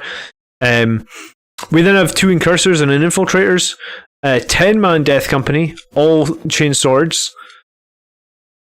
The 10-man Death Company is large, all chainsword and bolt pistols. The Leviathan Dreadnought with the Grav Flux, 2 Hunter Killer missiles, and a Siege Drill. That might be a better way actually to run your one, Mark Jackson, because that actually is the same amount of points. Couple of Hunter Killer missiles in there, just for a little bit of punch. 8 Sanguinary Guard, all bolters and swords. Terminator Squad with the Sergeant with the Storm Shield and Thunderhammer, and the rest all with Storm Shields and Thunderhammer as well. Eradicators and the Whirlwind, and I guess the Whirlwind has a Vengeance Launcher, and they said best wishes. Alright, best wishes, thanks. I don't know if that's how I would sign off, but that's fine. Okay, so 3 good HQ choices. Good troop choices as well. All Phobos, that's great. Large Death Company, but no Thunderhammers. Now, I would be tempted to drop a model or 2 models here. Thunderhammers and Death Company cost 15 points. So if you drop 1 model, you can have a Thunderhammer, and you could have 1 with an Infernal Pistol, and then you could put 1 Infernal Pistol into your Sanguinary Guard. That's probably what I would do. So you could run 9 Death Company, 8 with Bolters and Chainswords, 1 with a Thunderhammer, 1 with an Infernal Pistol, and 1 Sanguinary Guard with an Infernal Pistol. Now, having those few random Infernal Pistols peppered into the squads gives you the chance to, do 8 damage occasionally throughout the game. It's kind of nice. The Terminators with Thunderhammers, they arrive in Deep Strike and they do a lot of work, hopefully. The Eradicators are fine. The Vengeance Launcher I'd probably cut and just change for the Castellan. The Vengeance Launcher doesn't feel worth the 10 points that you spend on it. I don't know if there's anything else I could do. Again, the same thing comes up here, do you need that Storm Shield on that Chapter Master? He is already 2+/ he's already 2+, 4++, 6, 5+++ with 7 wounds and toughness 6. Do you really need to make him 1+? Or just save 5 points and give him an Infernal Pistol? I think save the 5 points and do a lot of damage with him. I think generally he survives pretty strongly as well. Nothing to say about the troops, but yeah, this Death Company, typically people like to run 1 Thunderhammer for every 5 models. So no Thunderhammers in a 10, kind of makes it a little bit one-dimensional. I would definitely get a Thunderhammer in here at least, maybe 2. It might also be interesting to consider. I don't know where you are with your models a la carte, but in the future, Lightning Claws with Vanguard Veterans is proving to be super strong. If we go into like my channel, I guess, and search for like the tactics playlist, there is a video here where we compare, hopefully it's this one, Death Company v Vanguard Veterans 9th edition, and like it'd probably be worth you watching that. Like I don't dislike this, but after I did that video, I generally replaced my Death Company with Lightning Claw Vanguard Veterans. Now, everything else seems good, and I guess Vengeance Launcher. Yeah, I mean the Vengeance Launcher would be good against the Raiders, but here's the thing, right? The Whirlwind is supposed to be a suppression fire system, right? It's not really supposed to be damage. Like we talked about it earlier in the stream, how you might not be able to shoot it at what you want to shoot it on because you need to suppression fire something else.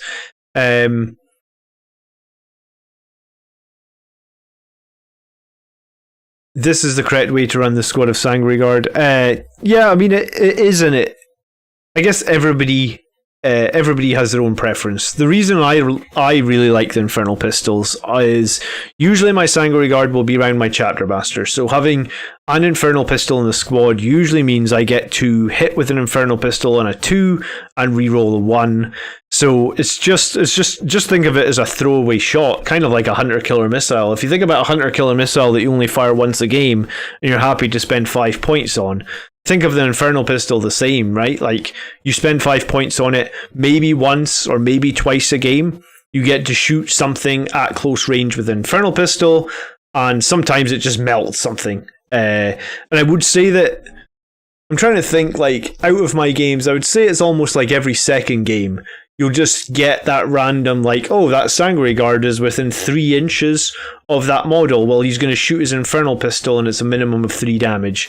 You know, and I think against the Sisters of Battle this last week or whatever it was that we played the Sisters, I'm pretty sure we just melted a few of his characters with Infernal Pistols.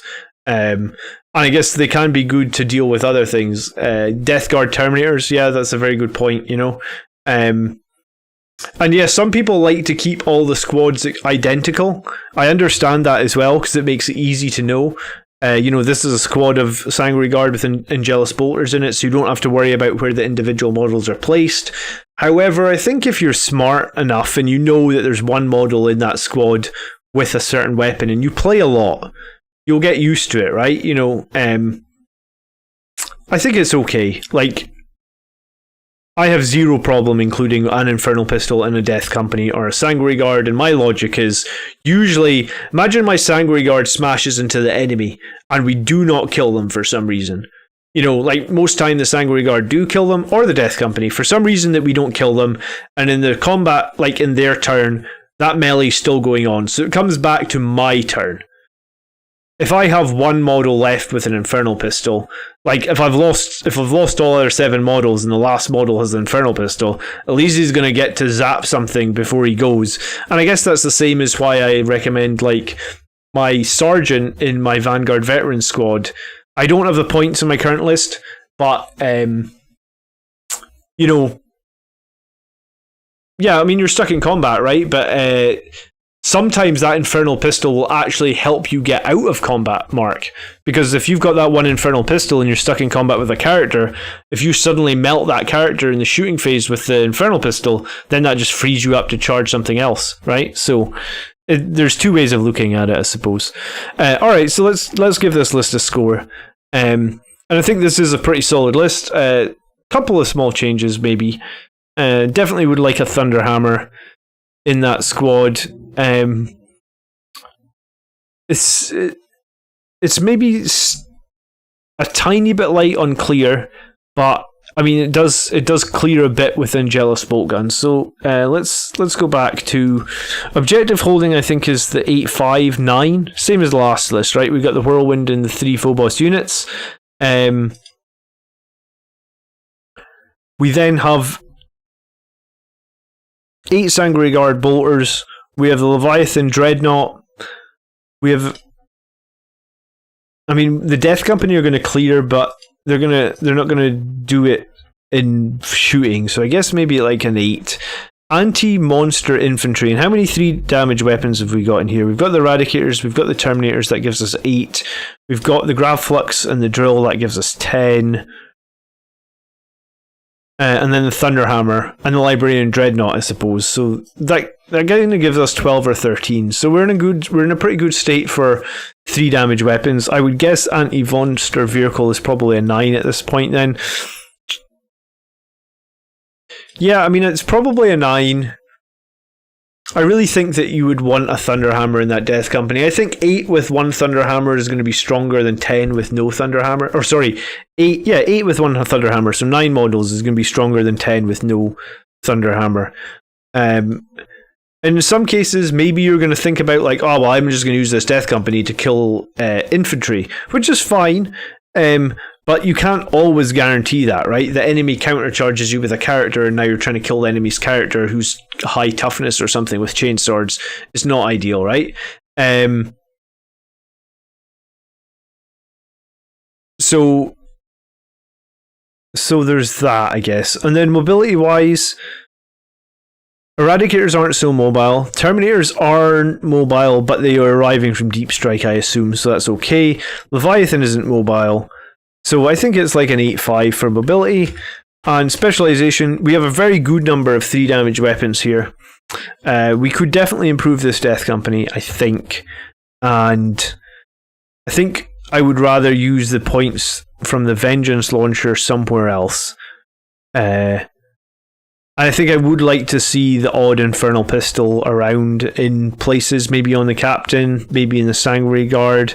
I generally really like that. I guess it's hotly debated in chat, but yeah, I think if you did that, maybe that gives you a few more points. I mean, you do have a Psyker for denies, but you do not have, and it is the Chief Librarian, so you get the double deny. You don't have like Null Zone or Psychic Fortress, so there's a little question mark around that, but you do have Shield of Sanguinius, so I think based on that, yeah, I think an 8 is good here. So actually, this is actually a really strong battalion as well, just coming in 1 point behind Marks. So I think that if you improved this Death Company and maybe improved a couple of weapon options, we could probably move this up to 43. So yeah, I think that's a very strong list. I don't remember the list that we ripped into before for you, Alucard, but this is a good list now. Anything over 40 or anything even around 40 is a solid list.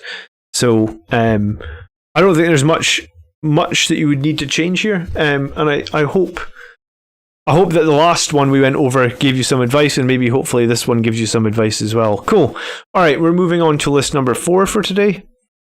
And then this one is Joseph Nardo.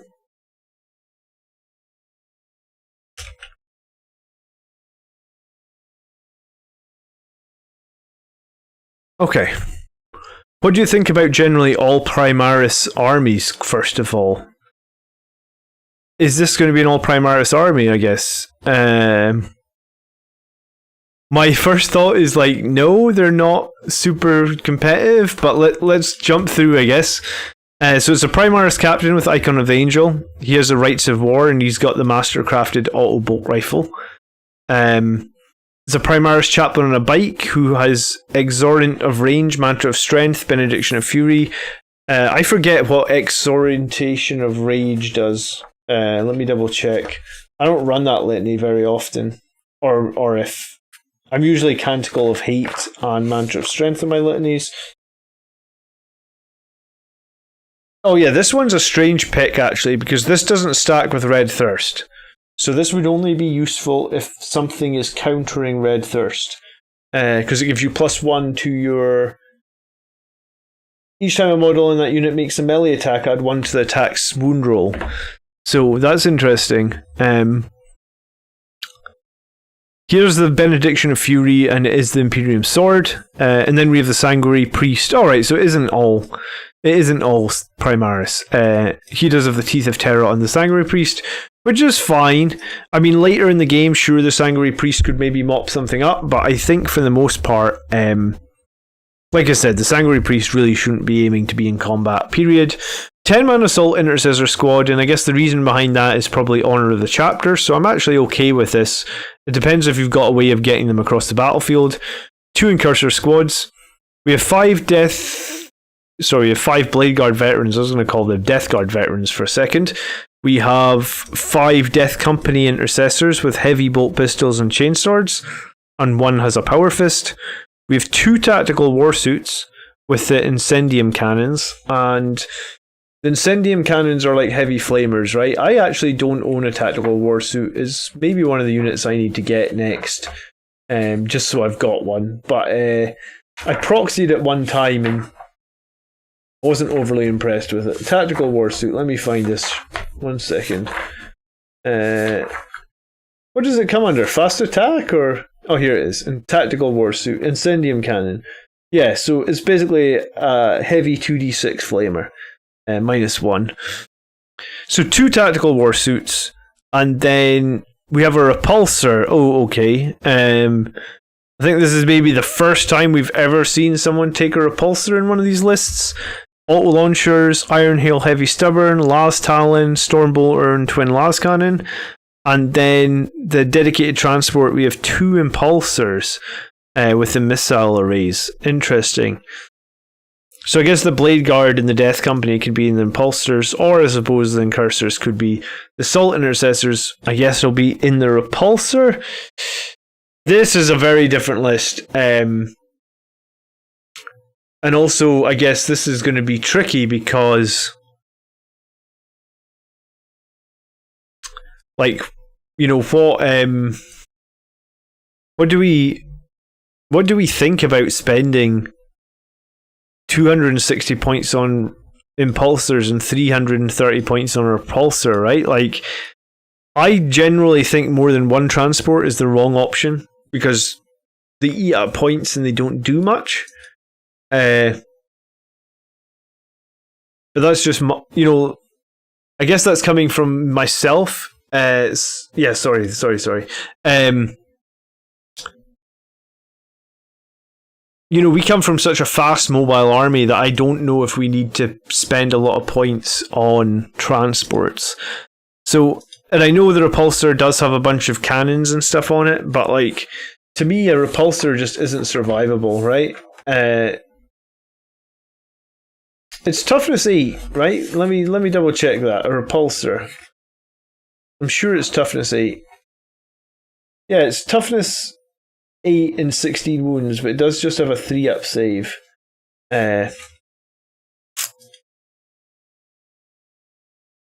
It's armed with a heavy onslaught cannon, a bunch of stubbers, crack storm grenade launchers, 2 stormbolters, Hunter Slayer missile.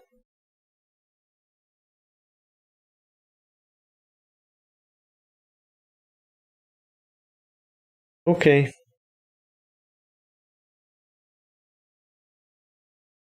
Yeah, I mean, repulsors to me are just difficult. Floating junk, says Jason. So tactical warsuits, for the points that they are less than a Redemptor, I don't like them, right? Because Redemptor's like 15 points more, and the Redemptor gets Duty Eternal, and the Warsuit doesn't get that.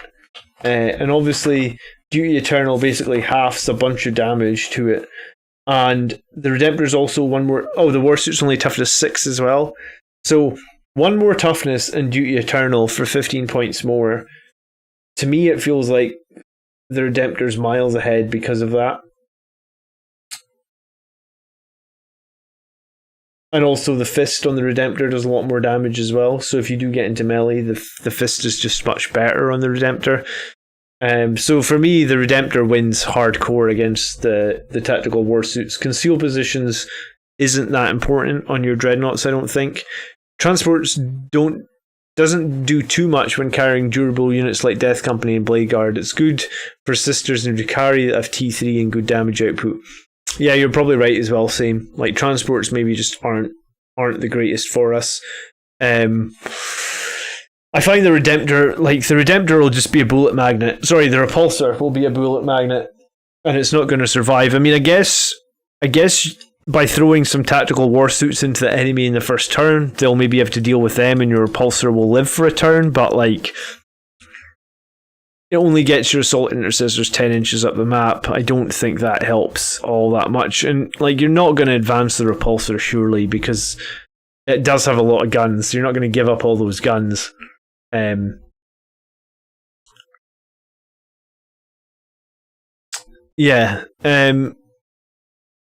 Your HQs are okay. Again, like, I maybe don't take the Teeth of Terror, I just try and keep the Sanguinary Priest out of combat. Troop choices, the 2 Phobos is nice. The Assault Intercessors 10 man makes sense if you're gonna pay some CP to fight again. Death Company Intercessors I don't like. I generally think Firstborn Death Company are just better.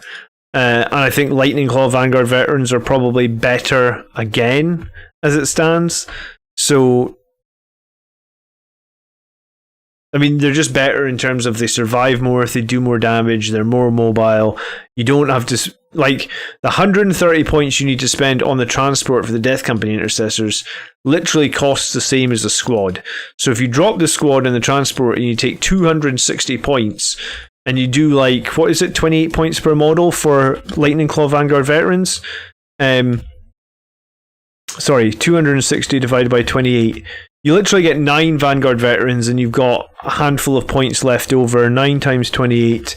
Yeah, you have 8 points left over. So you could have 9 Lightning Claw Vanguard Veterans and the Sergeant could have a Relic Blade, and the Relic Blade is 7 more and the Infernal Pistol is 1 more. Yeah, so you could have 9 Vanguard Veterans, 8 with Lightning Claws and Chainswords, and 1 with a Relic Blade and an Infernal Pistol. I think that's so much stronger than 5 Death Company Intercessors and an Impulsor. Like they're not even on the same scale. I mean, yeah, maybe you can transhuman them, and maybe you can spend CP to give them the 5 triple plus, but like, here's the difference, right? The Vanguard Veterans are probably still going to be more survivable because of their Storm Shields, and you're not going to have to spend 3 CP on them, and that's per phase, right? Like, so you can do that once, really, Mark. Whereas the Vanguard Veterans are just survivable all the time, and if you get them in cover, they're on a 1-up save as well, so a 1-up save is generally pretty useful. Ignore AP -1. I think Vanguard Veterans are some of the best units, and a list like this is going to struggle. Like, I was going to say, yeah, I mean, it might be okay, but I don't think it's the best use of points.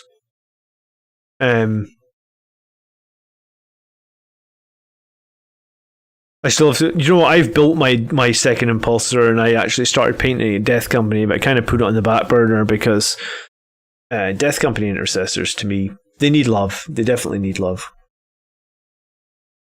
Alright, 3 damage weapons in this list. We have the 2 fists on the tactical war suits. I guess we've got the Las Cannon and the twin Las Cannon, so that's like 4.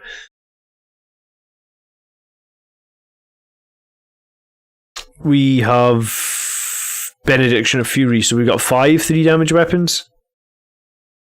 Is that right? Oh, these missile arrays do like D6 damage, don't they?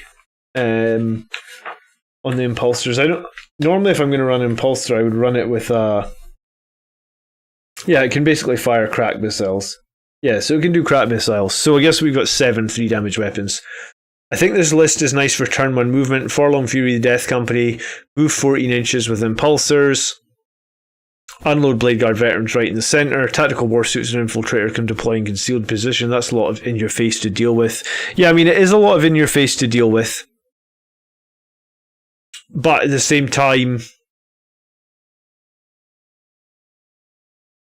I think it's too many points in transports, and I don't think repulsors are competitive right now. I mean, look at how many people are running repulsors in competitive games, right? Like, literally nobody. So based on that, it's a bit sad. Like, I mean, you could take a librarian or something and give the repulsor invulnerable save, and then maybe it's slightly better, but yeah, it's just not for me. Alright, so let's try and score it. Obsec is probably like an 8, but we do have Rights of War there on the captain, so we'll go for 8-5 on Obsec. Anti-infantry, I mean, the repulsor will kill a lot of infantry. I guess it's got that. The impulsors can use frag missiles as well, so it can kill infantry. These things have like D6 heavy flamer shots. They can kill infantry. The assault intercessors, if they get in to charge range, will kill infantry. 590 points and 3 tanks with no invulnerable saves is asking for trouble. Yeah, I mean, I guess that's probably where I am as well. But in terms of infantry killing, this list actually kills a lot of infantry. How does it do against big monsters? I think it struggles, right? There's a sort... If you put those 2 tactical war suits right forward, they're going to get killed in turn 1. Even if you make your charges and stuff, you're going to struggle. The elite army days are gone. Dukari, Admech, and Sisters all devour the uber expensive units. I really suggest doing some research on the Space Marine meta now.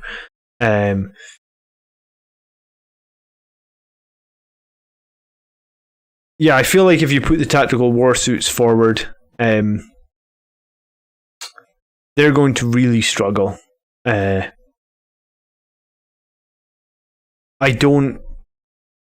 I've run tactical war suits and I've put them forward before, and I've just seen them get like they get eaten up, and they very rarely do a lot of stuff. Like, turn 1 combat is typically not the strongest for us anyway, so like, yeah, I just much prefer Redemptors, I think, over tactical war suits. The toughness, the weapons, the Duty Eternal. I thought Duty Eternal was one of the strongest things when it was a stratagem. When they actually just made it's on all the dreadnoughts, I mean, I think it's super strong. I guess it's probably one of the reasons that I think Death Guard are super strong. Okay, so anti-monster infantry. I mean, you've got a few las cannon shots here, but I mean, las cannons are swingy, with their D6 damage. You have Blade Guard that are going to be holding the middle, so they're not going to be in the backfield dealing with threats. If those war suits get eaten up early in the game, yeah, I mean, the twin autocannons on the, or whatever the autocannon that the tactical war suit get is actually very good. But I think the problem that I think that people have when you get those tactical war suits and you know that they have concealed positions, it's almost like you deploy them forward because you think like, oh, I'm going to get a big advantage out of deploying them forward. But if you deploy them too far forward, they're on their own, they're exposed, and they die. So tactical war suits are a difficult thing to play, I think, for some people. If you have 2 of them and they're deployed together, then maybe that's better. But too often for me, like, if you just have if you deploy your tactical war suits badly, you can lose them without them really doing anything.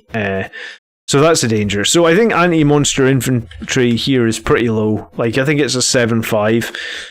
I guess it could be okay if you have good deployment on the war suits, but it could be pretty bad as well. Mobility is good in this list, but the mobility is good because we've got 3 transports, and like we said, it's 600 points on transports. I did a lot of research the other day into Strength 7 high volume, -1 AP firepower. I mean, that's very good for taking out stuff like raiders, right? But I think you can do that with... I guess you can still kill raiders reasonably well with other stuff. It doesn't necessarily have to be...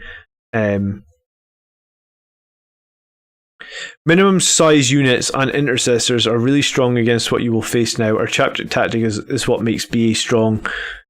I guess you mean not the units. Yeah, I mean, that's one of the reasons that incursors are really good, right? With their paired combat blades, and I guess like incursors get like 21 attacks, and they can on the charge like a minimum size squad. So I like incursors a lot. My concern with assault intercessors always die, kind of moving across the board. Like if I want a unit that can hit a lot of attacks, like I would probably take Lightning Claw Vanguard Veterans, because I think they're super survivable right now and they get a very good number of attacks from early in the game. So incursors are very good, and Lightning Claw Vanguard Veteran squads are very good, but assault intercessors, like I was super excited for assault intercessors. I painted 10 of them the second Indomitus dropped. It was like the one thing that I wanted desperately to do out of Indomitus, because I was convinced that they would be really good for me, but like I never got value out of them. I feel like I got one value out of them in like 1 or 2 games, but for the most part it was like they always died midfield, moving from cover to cover, right? And I mean, maybe that was my shitty advance rolls, but you can never advance. You know, when you need a 5, let's say, to advance into cover, you know yourself, you're not going to always roll a 5, right? So you end up with them exposed, and then they just get shot off the table.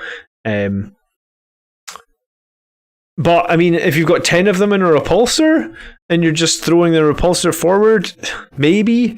But it's just it's hard to it's hard to rate this really highly because no one else is doing it. So I'm going to give you a mobility on this list of 9. Like the list does have mobility, like the 3 transports, the war suits, the incursors with guerrilla tactics. I mean, your captain isn't mobile, but I mean that's okay. I think the list does have really good mobility, but specialization is where the list gets scored down a bit, right? Like, we don't have enough 3 damage weapons. We've spent too many points on transports. We've not picked optimal units in terms of, you know, I don't think tactical warsuits are optimal. I definitely don't think a repulsor is optimal. I think 2 transports is too many on top of a repulsor for sure. And then, yeah, I mean, I do doubt Death Company Intercessors as a good choice, you know. So I think it's like do you know what? We'll say it's a 6, Joseph. So we'll put it in as a 40. It might be a 5 there. Maybe I'm being a bit generous. Maybe it's a 5 or a 6, something like that. And it's very different to what's being run right now in the metas, I guess. If bringing Contemptors go double Volkite, tons of shots, and will cause loads of mortal wounds, even though AP0 sucks, so many shots will still go through some armor. Yeah, I mean, I guess the Contemptors with the Volkite cannons are really good right now. I actually need to buy some of those Volkite cannons. I think the Relic Contemptor is kind of just on par with the Redemptor Dreadnought in terms of survivability, right? Because what it lacks in wounds, it makes up with the 5+ invulnerable save. The one annoying thing, I guess, is its Martial Legacy roll. But yeah, the 1 mortal wound for every 6, and it's basically heavy 16, 45 inches. So on average, you're gonna do like 3 mortal wounds a turn, and then it's just gonna be like 16 heavy shots. And like you said, they are gonna fail some saves on that. I like the Redemptor Contemptor a lot, and you know, armed with a twin Volkite, you can actually throw a Cyclone Missile Launcher on this as well. And if you think about Redemptors being about 180 points, it's 175 points for that heavy 16 plus a Cyclone Missile Launcher, which is basically like heavy 2 -2. So Relic Contemptors are decent. Like, I think they're good in this edition. I don't think the twin las cannons is a good option anymore, and I guess that's what everybody had from last edition. I think it's kind of overcosted and maybe not so reliable now, but yeah, Relic Contemptors are decent. Alright, so Joseph, I think you score a 40 or a 39 there. Do you know what? I think it's a 39. I think there's some improvements to be made. I think there's too many transports, and I guess your original question about what do you think about generally all Primaris armies, I think you've tried to put quite a bit of focus on Primaris, and that's fine. I mean, you can focus a bit on Primaris, but I think if you do that, you're going to be weaker. Like, again, there's no Sanguinary Guard in here as well. I just thinking about that, and like I know I say it all the time.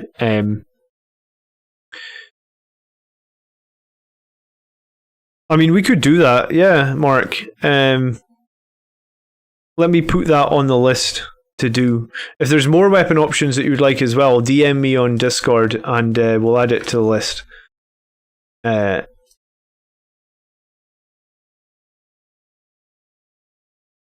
the other thing, you're right, the Relic Contemptor doesn't have a degrading profile, so that is a huge advantage to it. I use the Redemptor Dreadnoughts, but my list is so CP starved, I don't think I could start. I couldn't start with any more. Add the Whirlwind weapons to it. Yeah, we could do that as well, Rezio. Could be like just like a shorter video or something where we just do some Math Hammer versus Drukhari Raiders. That would give us options for the future. I feel Forge World stuff is always out of stock. You need to put your email address in on the Forge World thing where it says like email me when they're back in stock, and the second you get that email, you need to get on and buy them because they don't stay in stock too long at all. Death Company are too expensive. Yeah, I think Captain Athenos. I think the Death Company,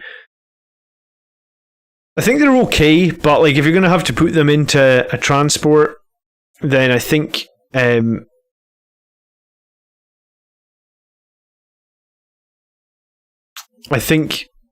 I think they become too expensive, and you could get better value using something like Vanguard Veterans, right?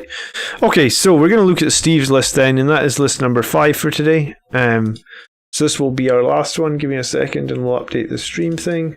So it's going to be Steve. And I know a few people weren't here at the beginning of the stream, so just a quick update. About a month, it was about 6 weeks ago, we played Battle Sector. I don't know if you guys saw Battle Sector. It's a new turn-based Blood Angels game based on like the devastation of Baal, and it's coming out in July, 15th of July or something. So it's coming out in 2 months' time. We last played it on April the 3rd, so the developers have given me a preview copy to share with all you guys. So I'll be back tomorrow night. And we'll be playing Battle Sector for a couple hours, about 8:30 UK time. We'll be live for maybe 2 or 3 hours. So I know the build that we had before was a little bit rough. Maybe, it was 6 weeks ago, it only had the first couple of missions, so hopefully we'll be able to see a bit more of the game. And we'll stream it tomorrow night, so you guys can check that out. It is now available for pre-order on Steam as well. The only reason I can't see the price of it is because obviously like I have this test version that they sent me. But at the moment it's 10% off. So I guess if this was something you're interested in, come check it out tomorrow. And I guess you've got until launch to decide if you want the money off of it. I don't know if I'm going to have to buy a copy of myself, or if for doing all these reviews of it, they're going to give me a copy. I mean, fingers crossed they're going to give me a copy, but probably regardless, based on what I played last time, I'm probably going to buy it because it was a pretty cool, fun game, and we can just go through it on stream as well. So I'll be doing that anyway, but if anyone wants to buy it and play through it themselves, and I think it's going to have online multiplayer, so maybe we could hook up some multiplayer games of that as well via the Discord. Do you have a referral list? Unfortunately, they didn't give me any sort of referral thing. They just, I guess, yeah, I don't think you can do referral codes through Steam. I guess they were just showing it to me. Unfortunately. By the way, in case this is ever much taken for granted, thank you very much, Blood Angels Commander, for doing all these army list shows and all the chat. Yeah, no, it's very appreciated that you guys hang out every week, to be honest. So. More than happy to do army list shows until we're at a point in 9th edition where we know what's strongest, I think, for the Blood Angels. So I mean, I guess that skews some of my scoring. like Athenos was saying a minute, like there's a huge emphasis on MSUs, right? Like minimum size units. If you've never heard that term, basically it means like, you're running intercessors and they're a 5-man squad. You're running incursors and they're a 5-man squad. The minimum size of the squad. There's definitely a big emphasis on them as well at the moment. So we kind of know what's best. We kind of have bias, I suppose, and I guess because I'm going to be building my new tournament list. I'm like 90% there with it. Yeah, multiple. I mean, it's the same thing, right? So I think now that we're at the point where like 9th edition has been out for a while. I think that unless we get like a Psychic Awakening, a book that comes up, then I think we can probably work out like what the strongest Blood Angels lists are. And I guess like if you look at those tournament winning lists that we've looked at recently, right? Like what was it? It was like a tournament winning Blood Angels list with 6 Eradicators and 5 Inceptors. There was another tournament list that was like super close to winning. It came second or something, and it was like 6 Eradicators, and I think it was like 6 Inceptors, and then the other list was like the attack bikes times 2. So multi-meltas are definitely king at the moment. Inceptors are really good. I know that some people like to run the Hurricane Bolter Inceptors. You know what? We should probably do a video where we compare those Hurricane Bolter Inceptors to the actual ones, the plasma ones, because that comes up a lot. And the Hurricane Bolter ones may actually perform better against Death Guard, because obviously they don't get nerfed by the -1 damage, right? So there's a lot. I guess there's a lot to talk about, but I'm hoping that the next list we build is like just really, really strong. And yeah, no, thank you so much, Jason. I don't know why it didn't pop up. I assume it's going to pop anyway any second. Thank you for the $5 in super chat. It's very kind of you. Yeah, so I guess some of my scoring of these lists is going to be biased on like what I'm playing and what I think is strongest. But I think like we've played enough games now where, yeah, I mean like when you see lists that have like repulsors and tactical war suits in them, it's just like if these things were really strong and really performed well, reliably on the board, then they would appear in some of these tournament lists, whereas the things that are appearing are Eradicators, which I actually think are, Eradicators both with assault guns and the heavies are really amazing. And Inceptors, again, really strong. Redemptors, really strong. The Relic Contemptor, it's funny, this next list has the Relic Contemptor in it. So it's like there's this pool of units that we see over and over again, and these are the strongest things, I guess. So unless something comes in that switches things up, then I guess that's kind of where we are. And I did do a video on what I thought was the 10 strongest Blood Angels units in 9th edition. 10 is really difficult to narrow it down, but yeah, we did look at the top 10. My last list looked more like Ultramarines than Blood Angels, and I beat Death Guard Sisters and Dukari at 45-man local event. Congrats, man. If you haven't shared that list, then please share it. And I mean, my list looks very different, right? Like on paper, my list doesn't look much like what other Blood Angels players are running at all. But we haven't played Dukari yet, but like we beat Death Guard and Sisters every single game. Like we play them a lot, and we always beat them. So yeah, it's weird because like Blood Angels we get told that we're the bottom of tier 2, but at the same time, like I feel like we can win most games if we play right.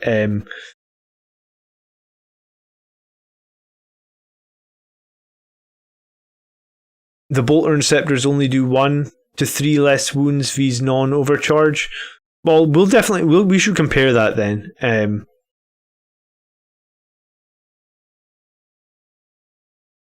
But yeah, I mean, there is no way that we're solid tier 1. I agree with that, but I think we're in a position where we can use the Space Marine Codex to be reasonably competitive. And I mean, I guess if people wouldn't be able to win tournaments if we couldn't become reasonably competitive. And I know in that tournament he didn't face Drukhari or Death Guard. It was Custodes was the main enemy that he played in that tournament. But I mean, yeah, we're not in a horrible position. I guess hopefully if they release the Psychic Awakening book this time round, we'll get into a stronger position. Or I guess we'll maybe just have to wait a little bit longer. Okay, so next list then is let me see. Sorry, so this is a patrol detachment. Cool. So we start with first patrol detachment of the day. Captain on the bike. Exact same captain on the bike we've looked at every single list today.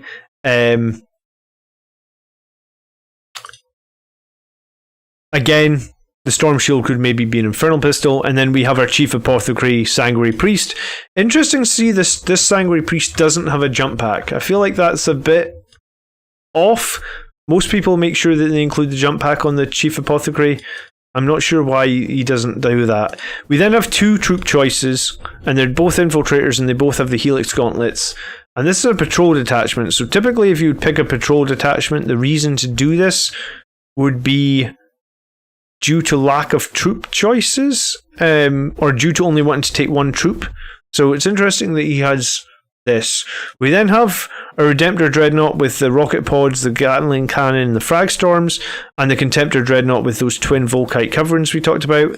We have one attack bite with a multi-melta, and we have the Whirlwind with a Vengeance launcher. We've talked a lot about how the Castellan is probably fine, because the main reason for having the Whirlwind is the anti-charge. We then have Inquisitor Eisenhorn, and he's taken Dominate.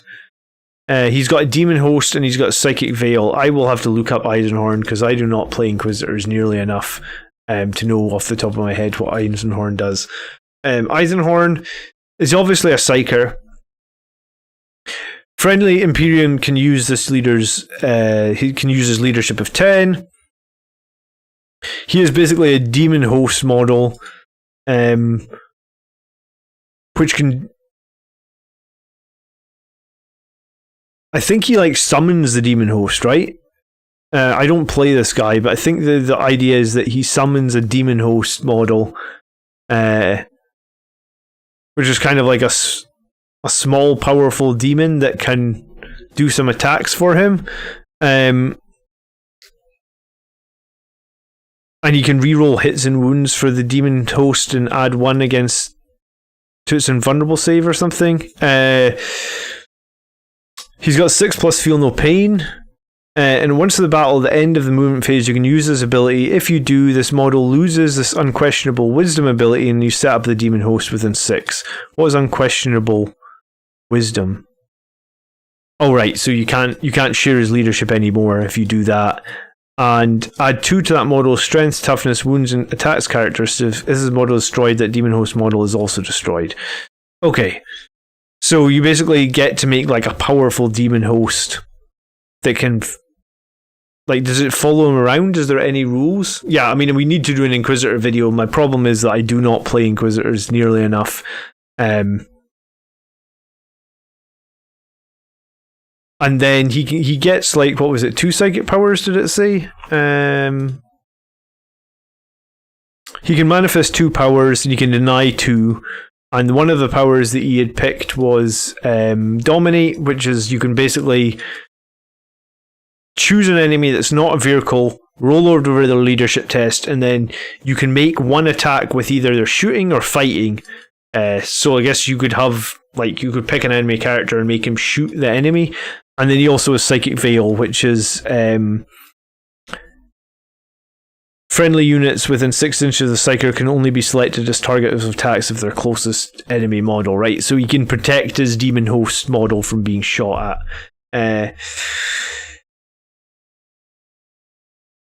Okay, so Eisenhorn has, what does he have weapon-wise? He has a pistol, he has a staff that does D3, he has a rune staff, and he also has some grenades, and while he's making attacks against vehicles, an unmodified 4 or 5 inflicts 1 mortal wound, and unmodified 6 inflicts D3 mortal wounds. So he's got sort of anti-vehicle grenades. Okay, so Eisenhorn is interesting. Is there a picture of him anywhere? Yeah, they redid a re-release of him, didn't they? Yeah. Okay, so this is Inquisitor Eisenhorn. Cool.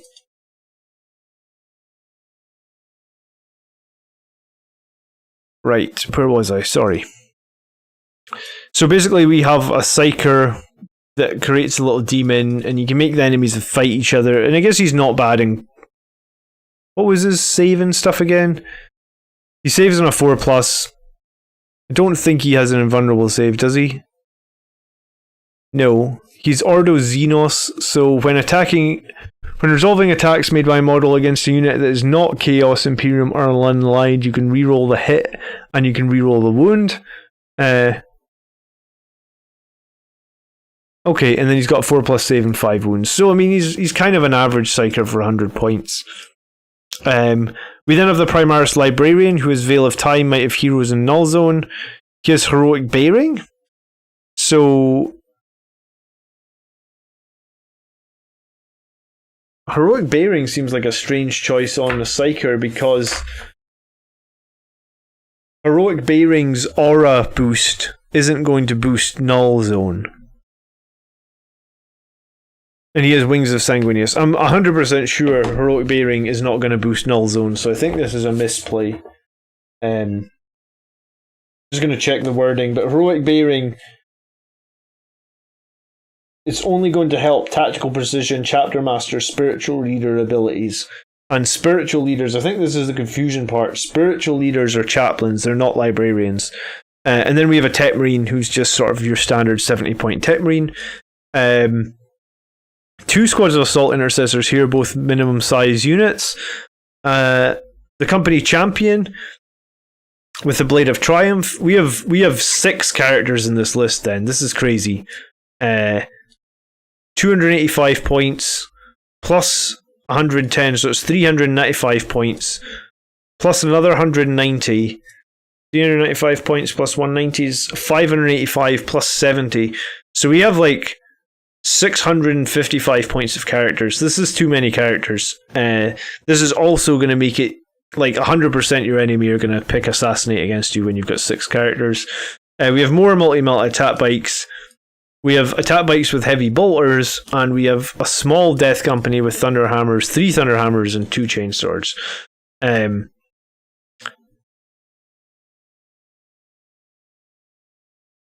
this is what I'm playing. My only loss so far is an incredibly strong Death Watch list. It's very character heavy, but they all have a role.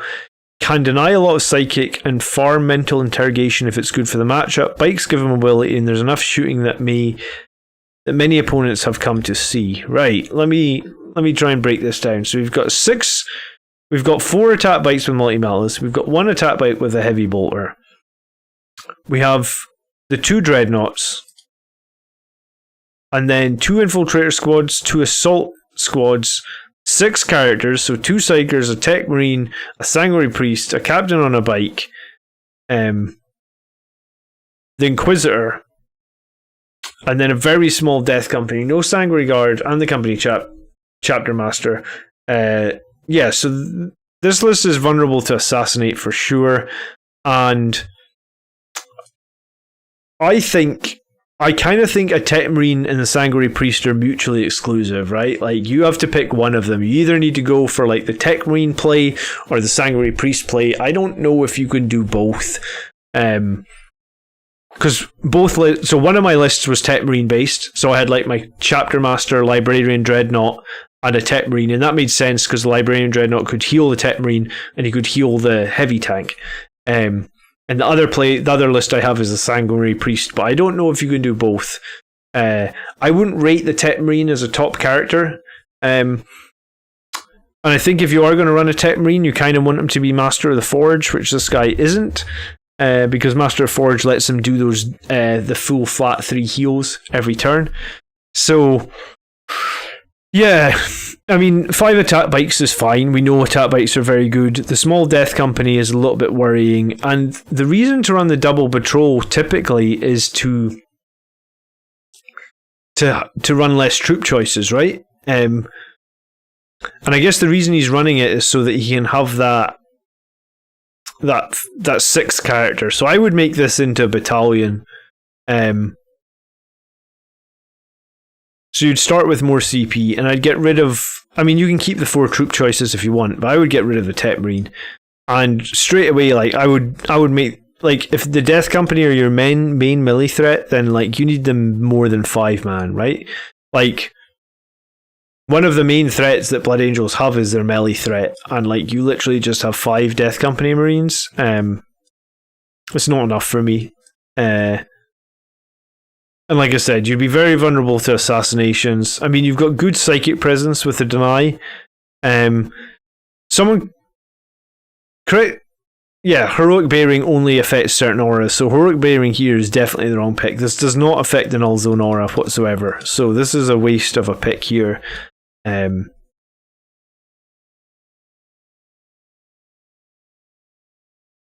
If you ran 4 characters, Captain, Utility Librarian, Tech Marine, Priest, and you had a Patrol and Vanguard with a lot of Dreadnoughts and Elite Infantry, I guess. I mean, maybe. But at that point, if you're running the Patrol and the Vanguard to have both, then I feel that you want to have like a beat stick character in there. Like, I think a beat stick character like your Librarian Dreadnought is going to do a lot more work than a Tech Marine. My opinion, I guess. But that's kind of where I'm going to lean for my next list. Okay, so let's try and score it, and it's a bit different as well. Objective holding, I guess, is fine. You've got the 2 Phobos and you've got 2 other troop choices, so you're gonna be able to hold reasonably well. Anti-infantry / horde. So you've got your 2 dreadnoughts that can do some clear against infantry. You know, the Fragstorm launchers, the Onslaught, these twin Volkites. And then I guess your assault intercessors, when they get across the board, can do some clear. You do have 1 heavy bolter here. I mean, it's not the strongest. I'd say it's like a 7-5. It's a bit... By spending so many points in characters, you're going to have to give up some of these other categories, right? Against anti-vehicle and monsters, so we've got 4 multi-meltas, 3 on all 4 on attack bikes, and I guess we got the large cannon on the Redemptor Dreadnought. And how many 3 damage weapons have we got? So we've got the Thunderhammer on the Captain, we have the Macroplasma and the Fist on the Dreadnought, so that's 3. We have the 4 attack bikes, that gives us 7. I guess Eisenhorn can do sometimes 3 damage, so that gives us 8. And then 3 Thunderhammers, so we do have 11 3 damage weapons, so that's not so bad. I'd say like maybe you maybe have like an 8 for anti-vehicle and monsters. Like, you will be able to kill some of these, but you are overdoing the characters. I think mobility is kind of lower as well because you don't have the jump pack on the Sanguinary Priest. Eisenhorn isn't mobile. The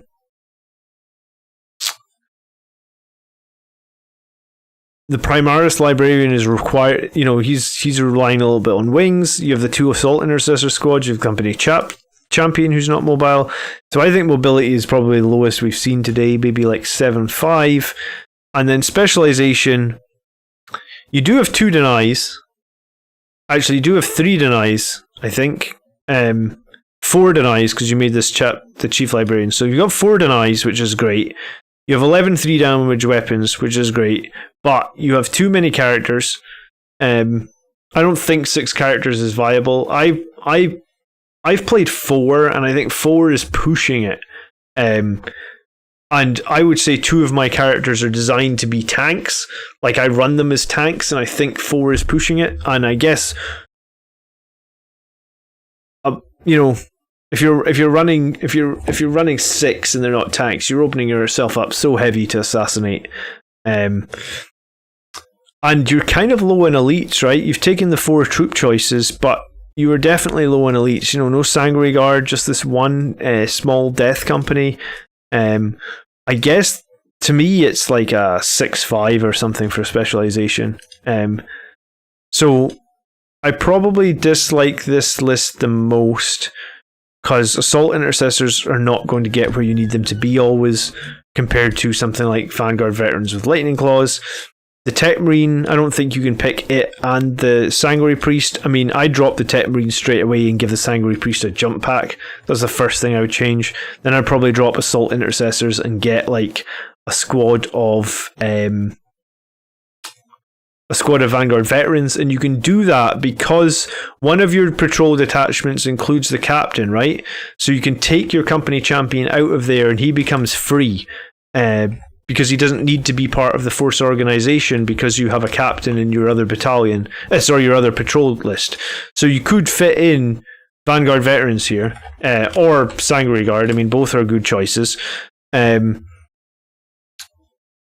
then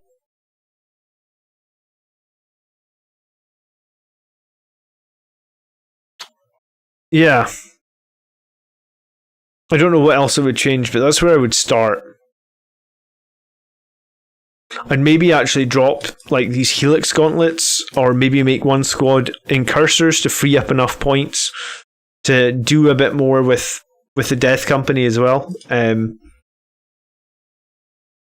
Do you run your bikes as 3s? I mean,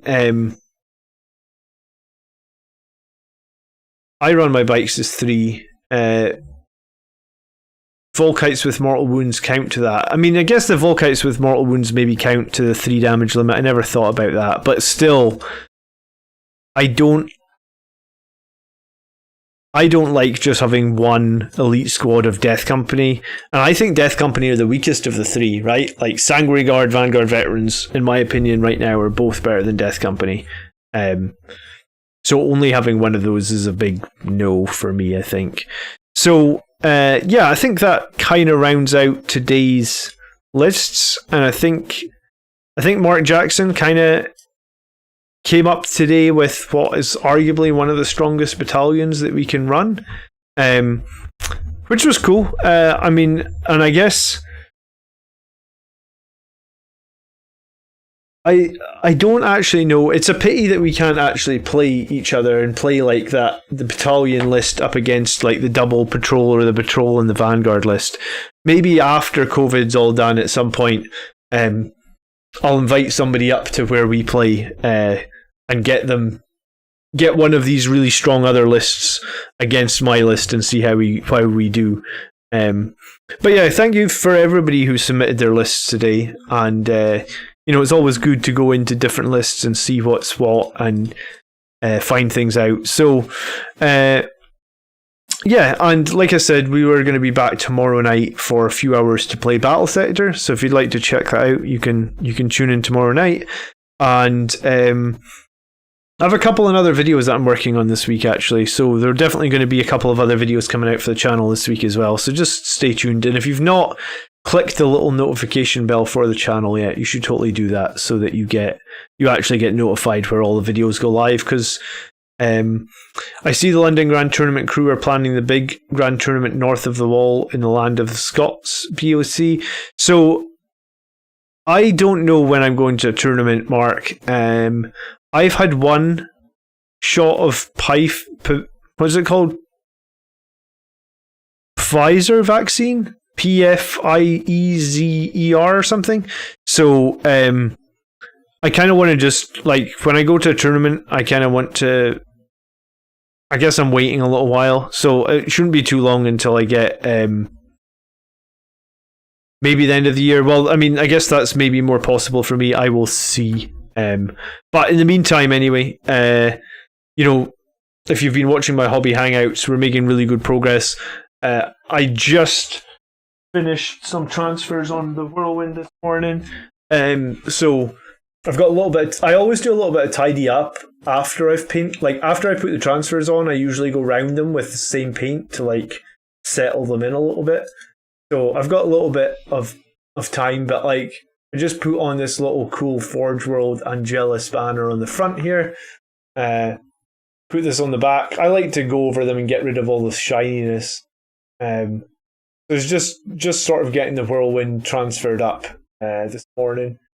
So it's going to be ready for the battlefield very, very soon. So not too much left to get this army ready.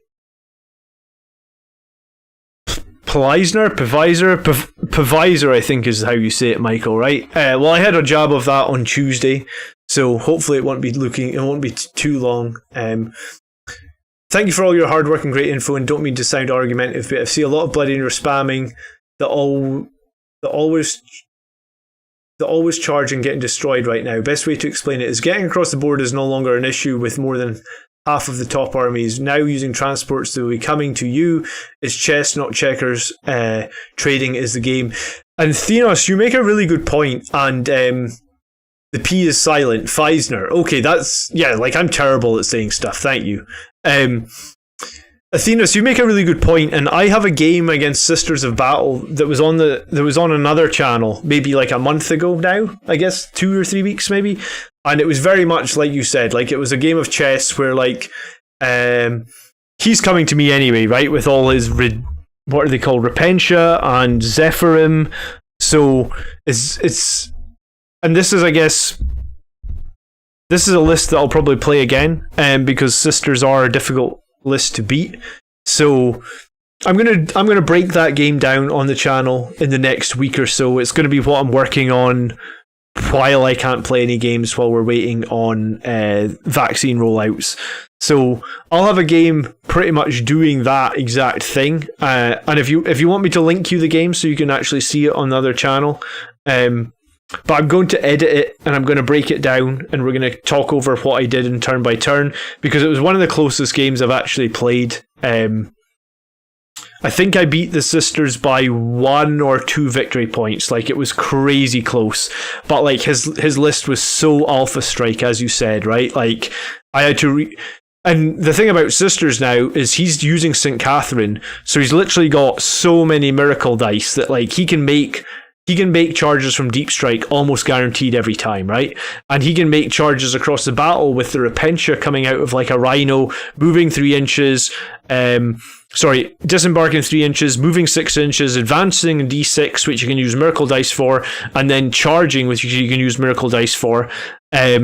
So you've got like these Repentia with some almost like a 27-inch guaranteed charge out of a Rhino as well, which is insane, right?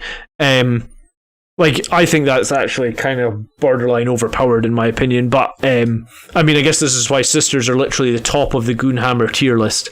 So, just saw the Heavy Intercessors, I'm all over that. Did they just come on sale or something, Heavy Intercessors? I haven't checked the Games Workshop community today. Is it Warhammer community? Is there something up? Sunday preview? Oh, there is a preview up. Alright, we'll scroll past Age of Sigmar. Oh, right, so AdMech are getting their codex. Cool. And what was there? Some Space Marine stuff here. Alright. Heavy Intercessors, they're getting released along with this Captain, and then some new Combat Patrol boxes. Okay. And I guess they've reworked the Dark Imperium box. I think they've had a bit of a retcon from what I understand. But yeah, I think this guy would be awesome for a Death Company captain. I actually sprayed these guys red and I sprayed this guy black. Because he's a Gravis Armor captain, right? I think. Check his stats. I'm sure he's Gravis Armor. So I thought he'd be very cool. He'd be a slow ass captain, but I thought he'd be a cool Death Company captain. Yeah. Captain with Mastercrafted Heavy Bolt Rifle is... I didn't just put the stats here on. Toughness 5, 7 wounds. I guess if you wanted to make him your chapter master, you could have an 8. You could have him as 8 wounds. 9 wounds? If you gave him Angel's Artifice, yeah, you could have him with 9 wounds. Angel's Artifice and Iron Resolve, 9 wound chapter master with toughness 6. Pretty fun. Bolt rifle is decent, I guess. Power sword. I guess the one thing you couldn't do is mastercraft the power sword, unfortunately.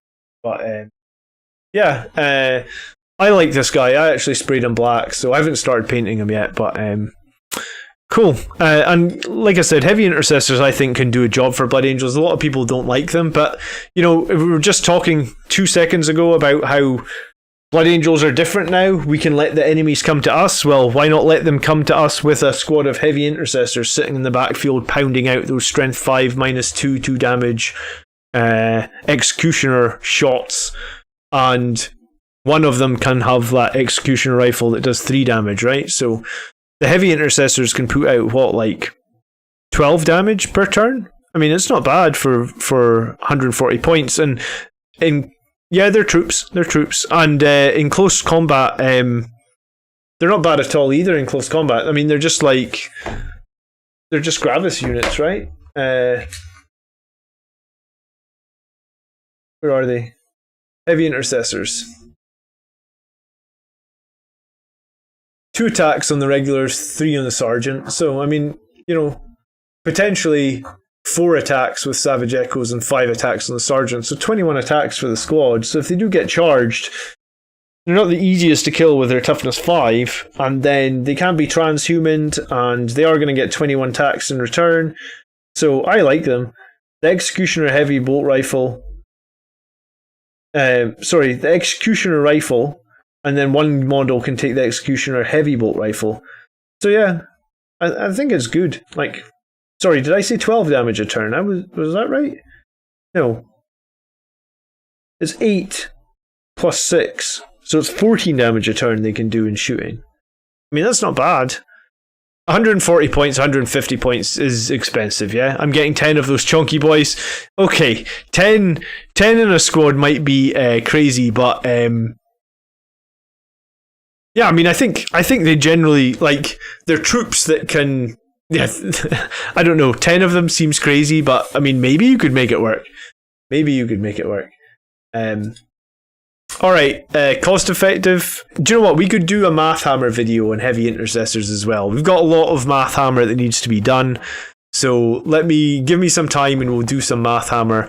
Maybe we can do some Math Hammer against Dukari Raiders on Friday. That might be a cool video to do. Please do, mate. Alright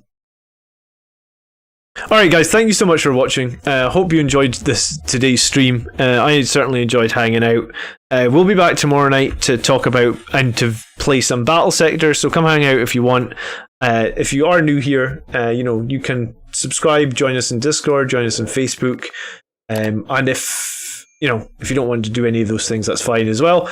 And also, if you did enjoy the stream, then please hit that like button as well, because that always helps out massively. Alright, enjoy the rest of your Sunday, guys. We will see you all, well, see some of you tomorrow, I'm sure. Thanks to everyone that submitted the lists, and congrats again, Mark, for today's best list. So, by the blood are we made. Peace.